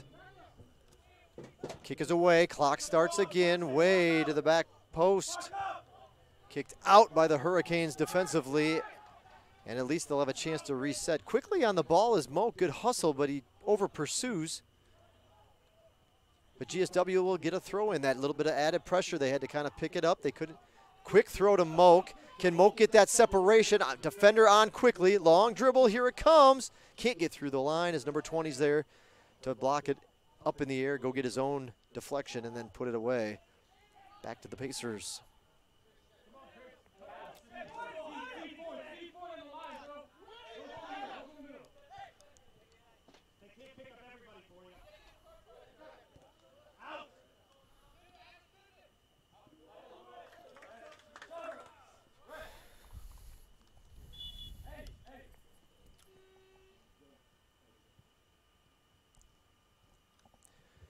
USC Aiken substitution back in the match is number 23, Sammy Valleda.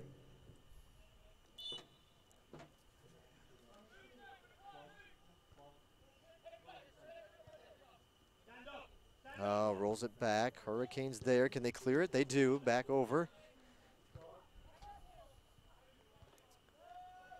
Header forward. Can Moak get around a defense? Nope.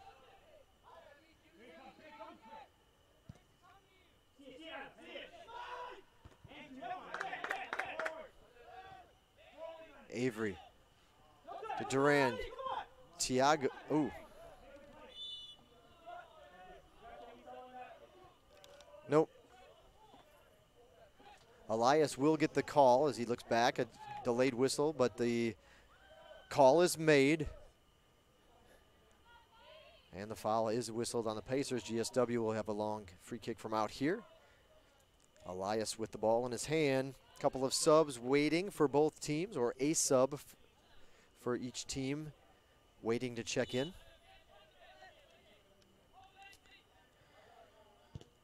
Ball up, through, punched. Corner kick coming up for the Hurricanes. It'll be their second of the evening. Substitutions now, if they want them.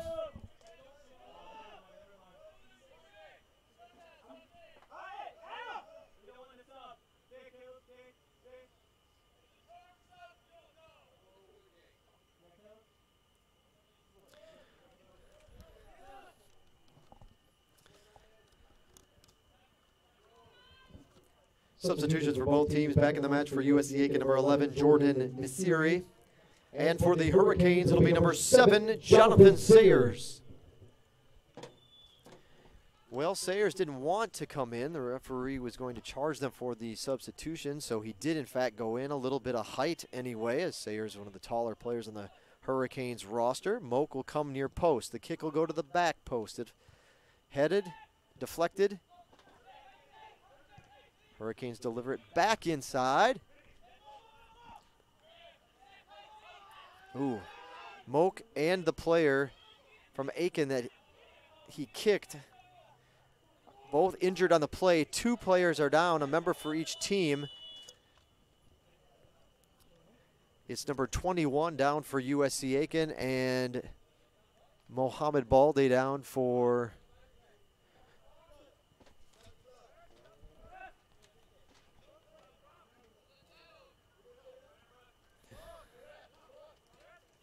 They will stop the clock now with 3:11. Number 21.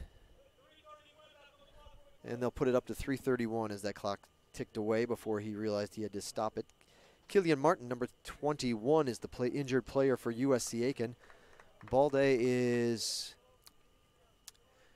rubbing his toe. He went for a kick, ended up kicking the Aiken player, who is slow to get up. On that last exchange, both men are up on their feet.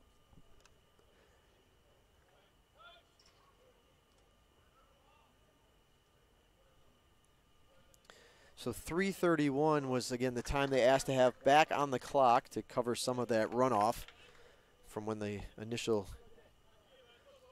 whistle was blown. And, in fact, 21 will come off the field due to the injury. Number 12 going back on. Back in the match for USC, number 12, Jervel Tobier.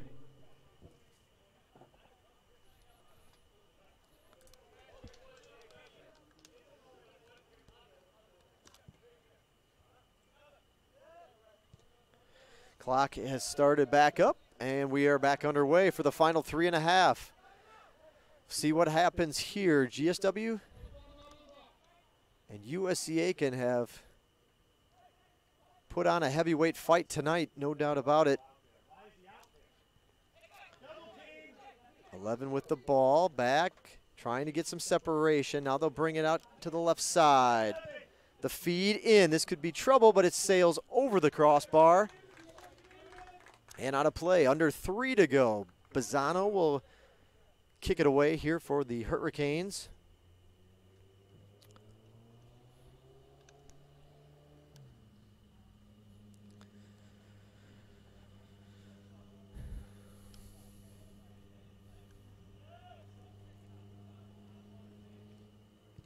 Low line drive.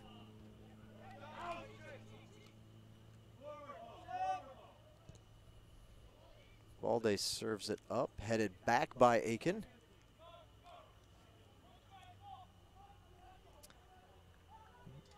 Goal kick coming up for the Hurricanes.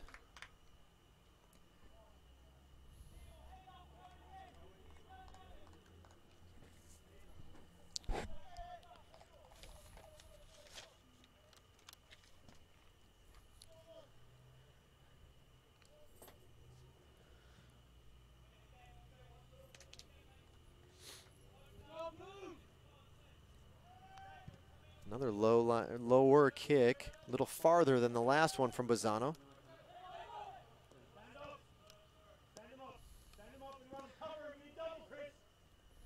Brings it back inside. Nice piece of defense by Faria.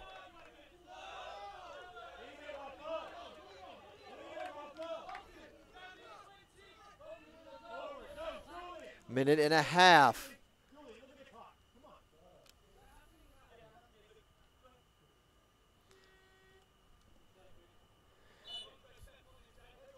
Pedro Chung is back in for Chris Avery. Hurricane substitution back in the match, number 13, Pedro Chung. Push on USC Aiken, whistle blown, 1 minute remaining in regulation. 1 minute remaining in the second half. 1 minute.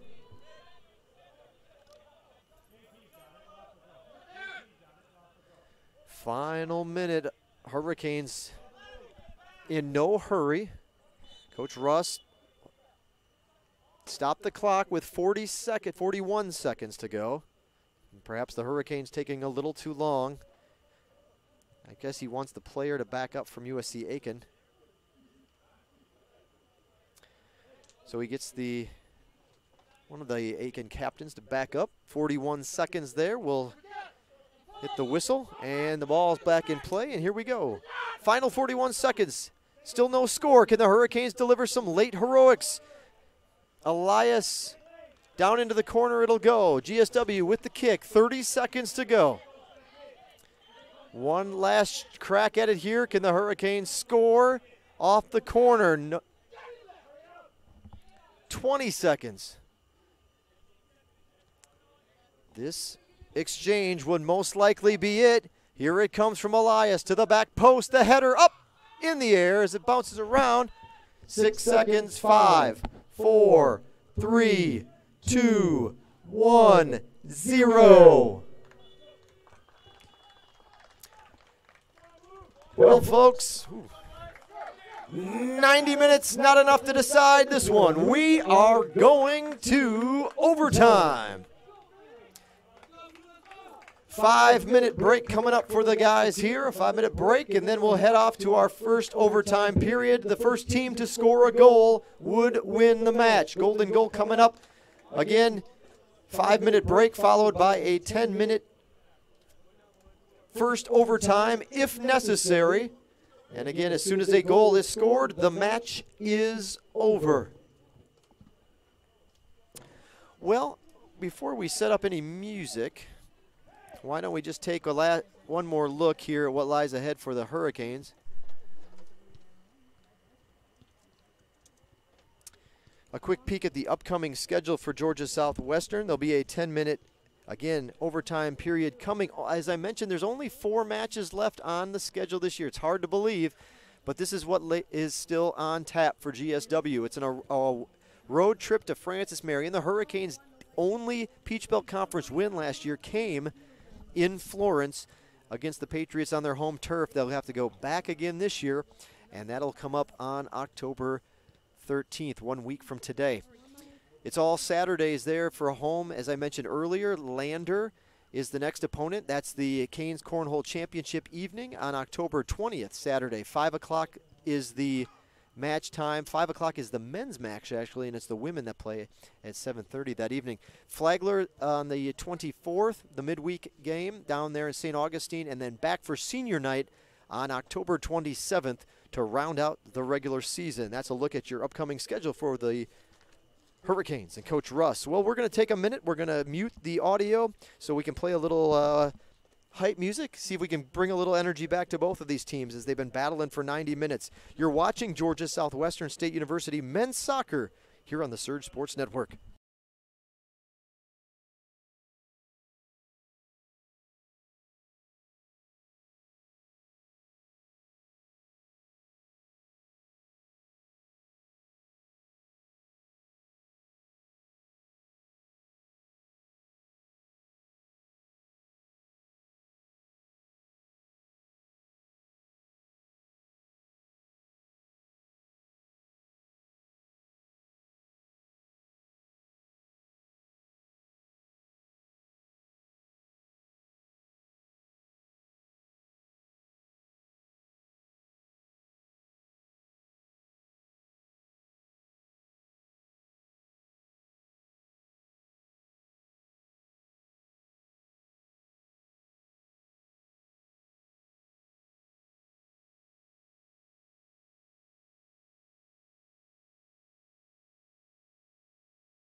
Whistle blown, first overtime session underway here from Hurricane Field. Well, who's got a little left in the tank after this one? Who still has a little left in the tank? Or at least enough to get that decisive goal. We took 90 minutes and it wasn't enough. Nobody on the board yet in this one. Looks like we've got some fans that are going to try to find the right corner of the field to go sit in. As you see some movement on the far side of your screen. They're coming down. I guess they're banking on the Hurricanes. They're going to come down on the offensive end and try to cheer on their team to a goal here. I guess it's better than the opposite, sitting in the other corner. Heckling. So they're going to come on as we hit the 9 o'clock hour here in Americus. Again, both of these teams in search of their first Peach Belt Conference victory of the season. So very important match in the big scheme of things for both of these sides.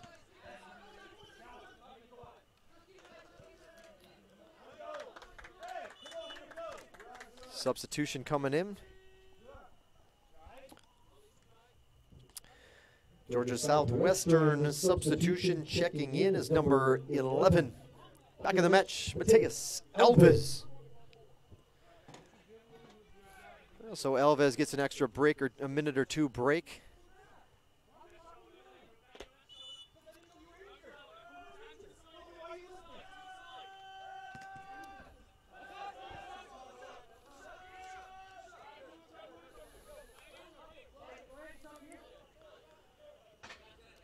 It'll be Bodka who actually takes the throw in this time.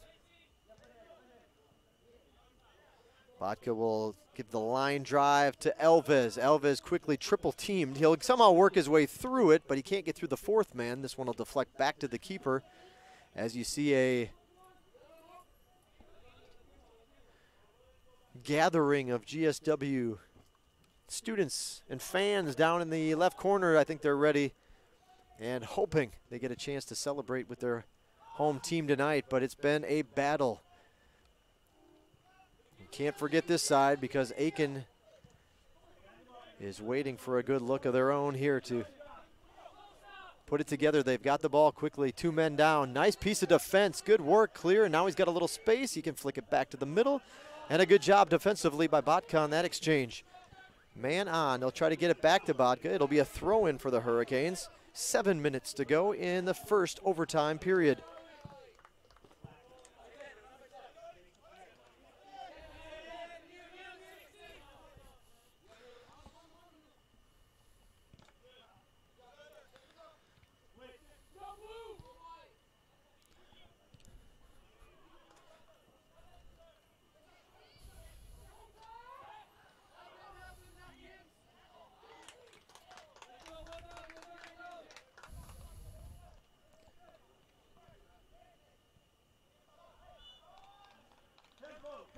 Pretty neat sight to see the line of students over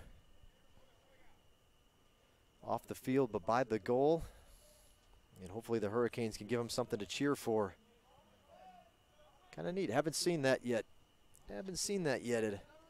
Maybe it has to do with something about just that nighttime fun.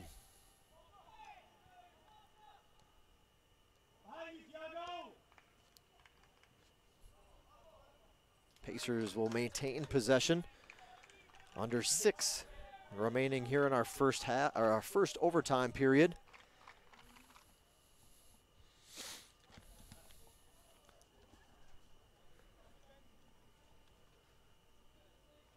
Player down, still no stoppage of play. I'm sorry, it was stopped, 5:45.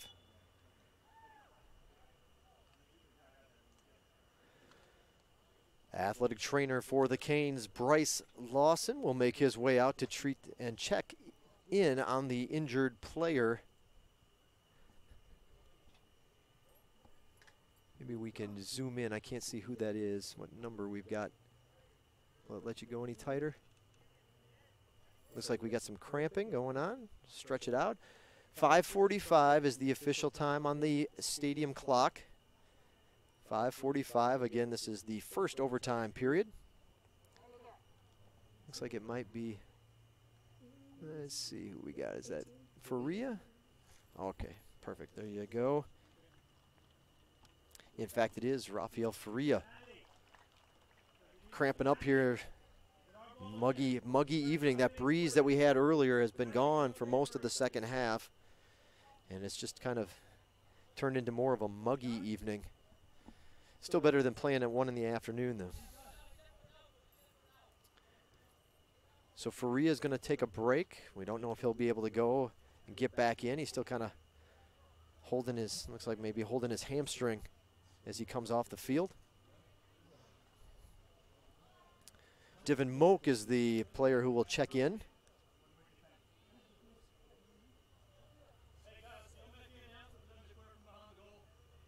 Where can they go? Yeah, completely on the side. Okay. Okay.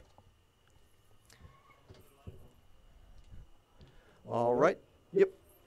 Quick announcement, if our students and those folks that are gathering over behind the goal, if you'll just move to the side of the field. You just got to be on the sideline, please. But get as comfortable to the end line as you'd like. Just got to be on the sideline. Keep making that noise for the Hurricanes.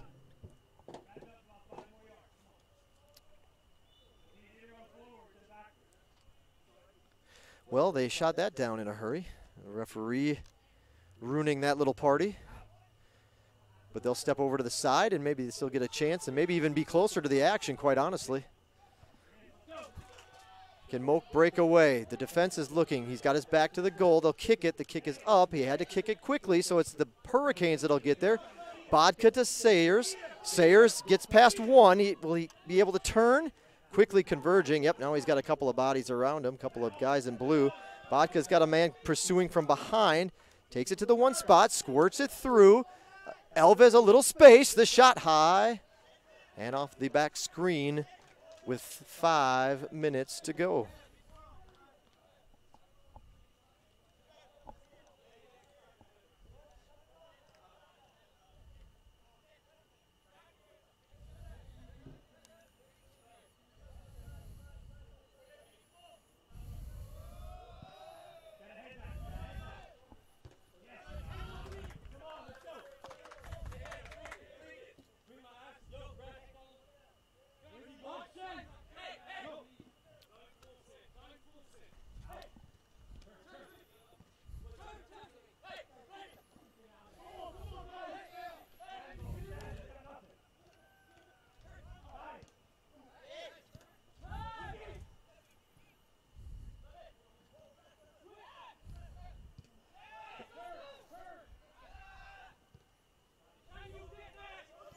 Sayers will jump down. He'll try to get around one man. He does beat the defender first. He'll cut it back in, but that ball gets a little loose and is picked off by the Pacers. 4 minutes remaining in the overtime, first overtime period.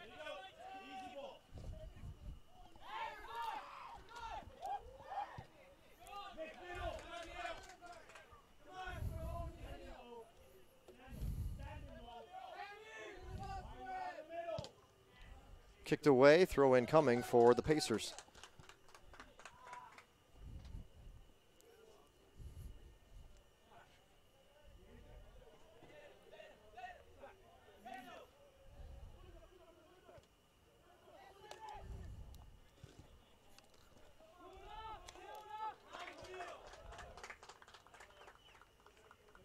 Corner kick. Corner kick for USC Aiken. Just over 3 to go, as you can see on your screen.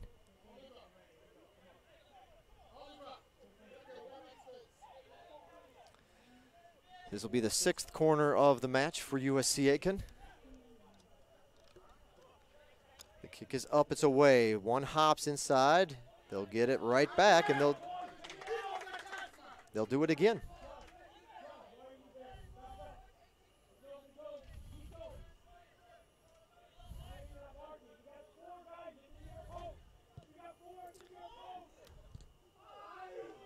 Oh, that kick is good, but left. Left of the post, the sliding kick. The man was there, but thankfully it skirts a little bit left. That had the potential for trouble, but play on and substitution for GSW. Checking back into the match for the Hurricanes, number 20, Chris Avery.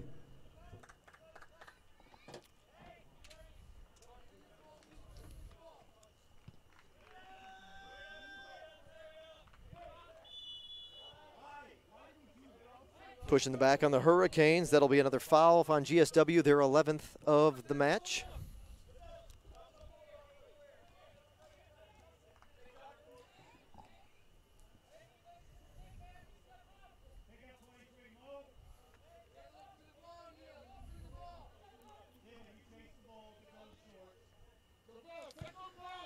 Long kick. To the left side, squirts through, trouble there, deflection, up in the air, and Bazzano makes a save. Whoa. They got the breakdown they needed. They had spot-on shot, but it went right to Bazzano. The ball quickly put in play by the Pacers. It did not work. And the Hurricanes counter. Now they've got 3-on-2. Georgia Southwestern with some space. Can they make it happen? 4-on-2. The feed is behind the runner. Went behind Elias. They had the numbers. GSW had a 3-on-2 advantage, taking out the keeper. But now here's a counter by the Pacers. They've got 4. 3 white jerseys. Now 4. This one's through. Offsides, thankfully, whistled on USC Aiken. Under 1 minute to go in the overtime period, first overtime. That was fast breaks in both directions.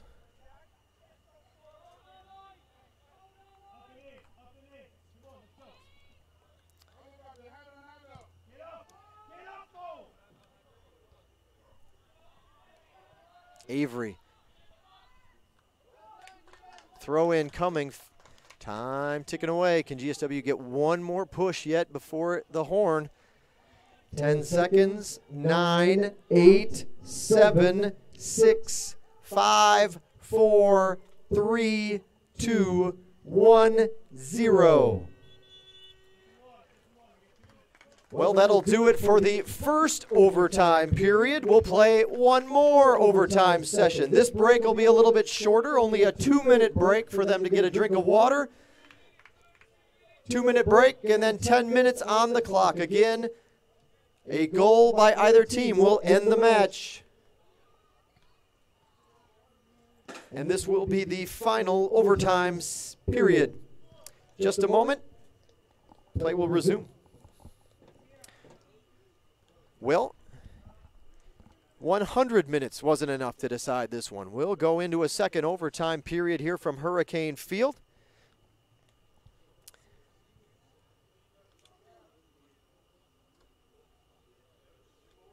Yeah, it doesn't matter. We're good. 2 minutes, well, less than 2-minute break now. GSW and USC Aiken, we go to a second overtime.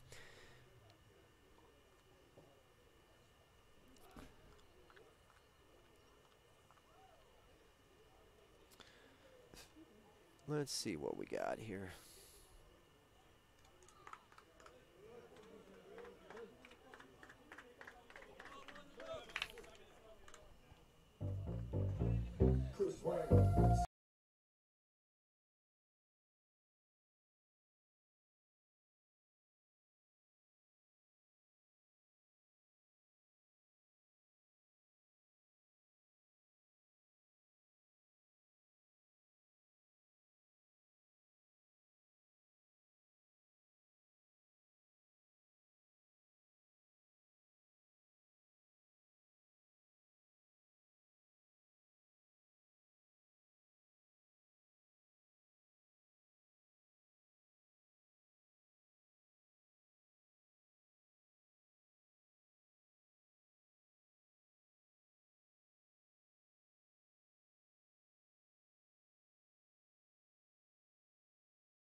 All right, second overtime period is underway.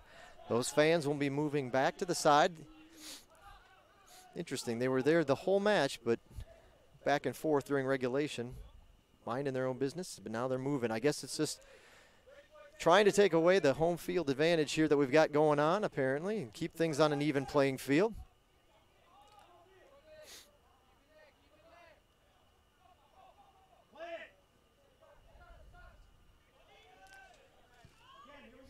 See if the Hurricanes can do it anyway. Here we go. Down to the corner. Avery's going to try the cross. He's got to get it around a defender, though. Nice move there. Back to Elias. The kick. Right to the keeper, though. Able to fall on it. Not a very challenging stop, but one that, of course, needed to be made anyway. So a save for Chavarria. Not quite enough. Not quite enough on that kick from Elias.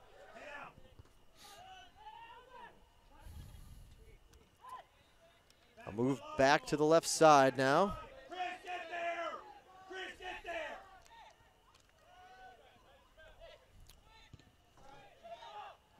Press it! Oh, no, not there, John. Baldale actually just kick it away, and USC Aiken will maintain possession.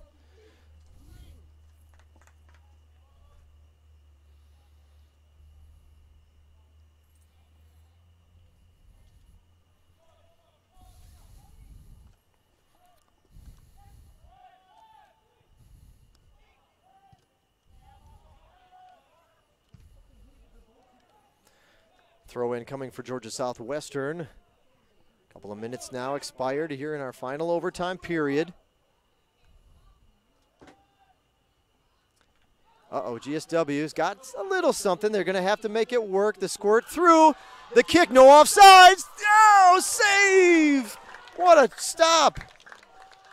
On his rear end, he makes the save. Chavarria makes the stop. Hey, got to recover now. Come on, this match isn't over yet. Aiken can still counter. 7.5 to go. Aiken begging for the offsides, didn't get it. That's often a sense that they've been, that you got past the defense.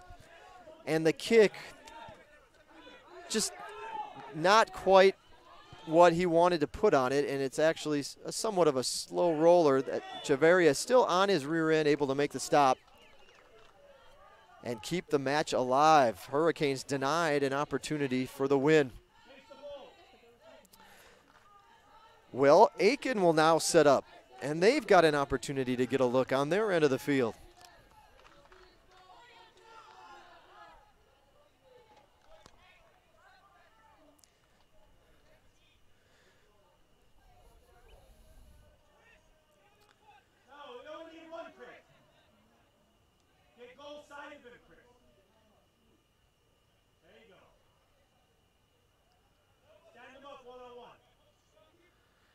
A little delay, ball up, and that'll be to Bazzano. Past the goal, no problem. Kind of a hesitation, they broke free. Pressure again by Aiken. This one will be a kick to our side here, right in front of our tower.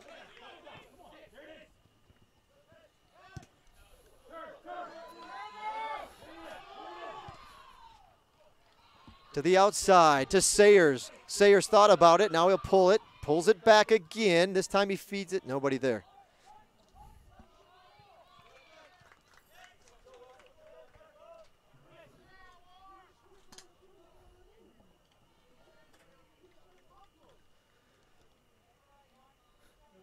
Head coach Warren Russ frustrated on that exchange. Wanted at least a kick, a look, a shot, something. Water bottles goes. Well, I say go flying. He basically just threw it down to the grass. It wasn't a very animated toss. But he controlled himself, but he was frustrated. Ball bouncing around. A little game of hacky sack out there. No call on Rugel there. Thought maybe you get a push. 5 minutes to go. They let him play on, and it'll be a throw in for the Hurricanes. Quickly they get the ball in trying to find Alves, but the throw goes, doesn't even get back into play, I don't believe. Substitution coming in, and it'll be for USC Aiken, number 18, making another appearance.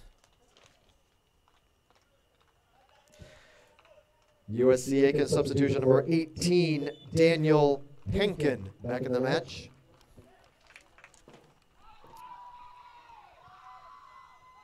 Well, they're going to rely on Henkin to give them that little bit of separation in this final couple minutes of the match. Out to the side, they do find it to Sayers. Sayers will get past one man. Now they got to see if they can make a run. They've got Avery on on our side of the field. Goes to Alves. Alves, ooh, not enough on it. Had to bring Avery all the way back to the ball. He tried to flick it, I guess, and it just didn't have enough pace.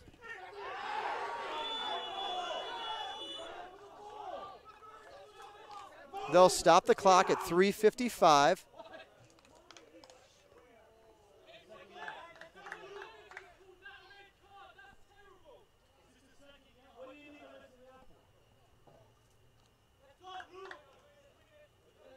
Two yellow cards on J.P. Merlette translates into a red card for Merlette. He'll have to sit down and cannot be replaced. So the Hurricanes have to hold on, a man down for the final 3:55.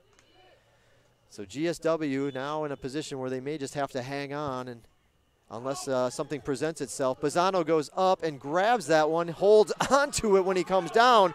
Boy, that ball could have squirted out on him. And he puts the tight squeeze to keep it in his mitts.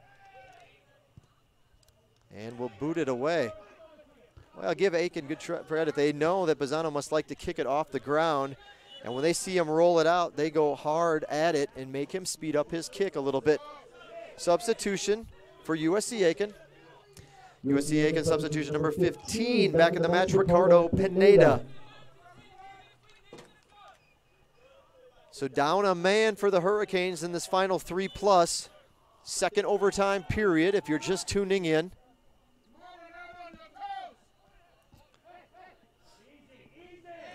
And unfortunately for Georgia Southwestern, that also means Merlette's gone for the next game. Alves to Elias, back to Alves, now to Moak. Moak flicks it out to Duran. Duran sends it far side to Sayers, who cannot track it down.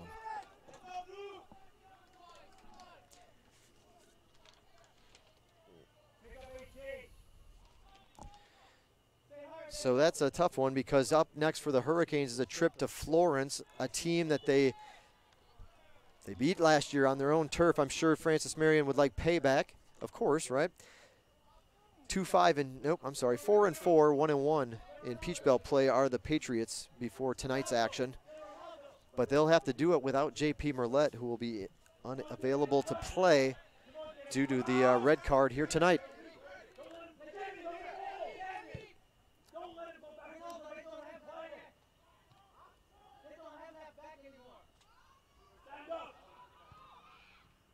Get it out of there. Whew.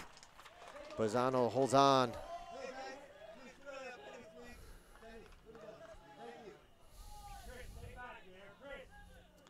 Minute 45, they come charging as soon as Bazzano puts the ball down.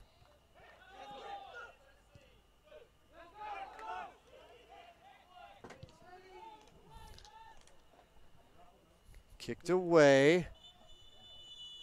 They'll stop the clock with 1:28. All right, well, he tells the two to hug and make up, or at least shake hands and make up. Clock is resumed at 1:25. Hurricanes, come on now. Don't lose your grip here in the final seconds.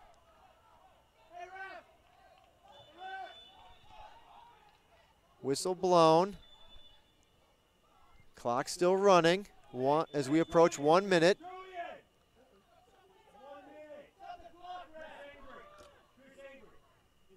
One minute remaining in the match. 1 minute. Final minute. Now it's going to be tough for the Hurricanes to squirt through. They just, oh no, come on now. Get it back. kicked away by Avery, 45 seconds. Second touch, where's it going? He'll leave it off here. Now they'll come to the left side. This is where Merlette would have been, 35 seconds to go.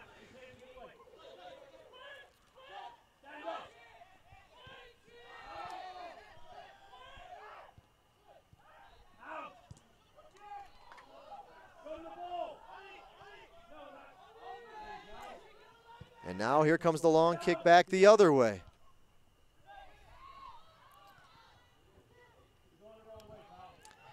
Ten seconds, 9, 8, 7, 6, 5, 4, 3, 2, 1, 0. And ladies and gentlemen, that will do it. No more overtimes. This one is over. It's a tie match. No score in this one. Both teams 1 point in the draw standings here in the Peach Belt Conference. Thanks for coming out tonight. Saw a good match between these two schools as they battle to a 0-0 tie. Just a reminder, there's only 2 home matches left for the men this season. And they're both on Saturdays, October 20th, October 27th. That's your last 2 chances to catch the men in action here at Hurricane Field. The match on Saturday the 20th starts at 5 p.m. And don't forget the Canes Cornhole Championship starts at 4, right behind the bleachers here at the softball complex. Only 20 doubles teams will be allowed to play. It's free to play, so go on our website, gswcanes.com tonight. gswcanes.com. It's a real short form. Fill it out. Top prize, $75 gift card to each member of the winning team. $25 gift card to each member of the second place team. We'll feed you. They're grilling out that day. We're serving, there'll be drinks available for those participating, and it'll be a lot of fun. So again, the 3rd annual Canes Cornhole Championships starts just prior to the men's match on the 20th. 4 o'clock the cornhole, 5 o'clock is kickoff against Lander, with the women's match that evening to follow as the late match. October 27th is senior night under the lights, 7:30 against North Georgia. So again, those 2 Saturdays, all you got left to catch the Hurricanes in action this season. That's it for tonight. Post-match wrap-up on our website, gswcanes.com. We're also streaming live on YouTube for a quick recap of tonight's matchup. Thanks for coming out. We hope to see you back here in a couple of weeks. Wherever you're traveling, please get there safely, and we look forward to seeing you next time. Well, that will, in fact, as I mentioned, do it here. You heard a little bit of the promo and off-beater saying as we send everybody on their way tonight. Well, 110 minutes, and neither side could get a goal. It was a defensive struggle, a good battle of heavyweights going at it, and in the end, the offenses come up. The offenses for both sides come up a little bit empty, or they do come up empty because it's a 0-0 score. No action in this one to report, except that both teams will get a result, at least a point in the draw category. Both teams now 0-2-1 in Peach Belt Conference play. So with that, Georgia Southwestern overall is 3-6-2 this season. The Hurricanes are 3-6-2. As we'll give you a little something anyway as we get on our screen there. Is that right where it's up? Yeah. So Georgia Southwestern 3-6-2 overall. GSW 3-6-2, 0-2-1 in Peach Belt Conference play. I'll get it out eventually. USC Aiken is 2-4-1 overall, and the Pacers are also now 0-2-1 in Peach Belt Conference action. Let's refresh the stats, give you one final look at tonight's stat report before we send it off. Bazzano and Chavaria doing battle in goal tonight.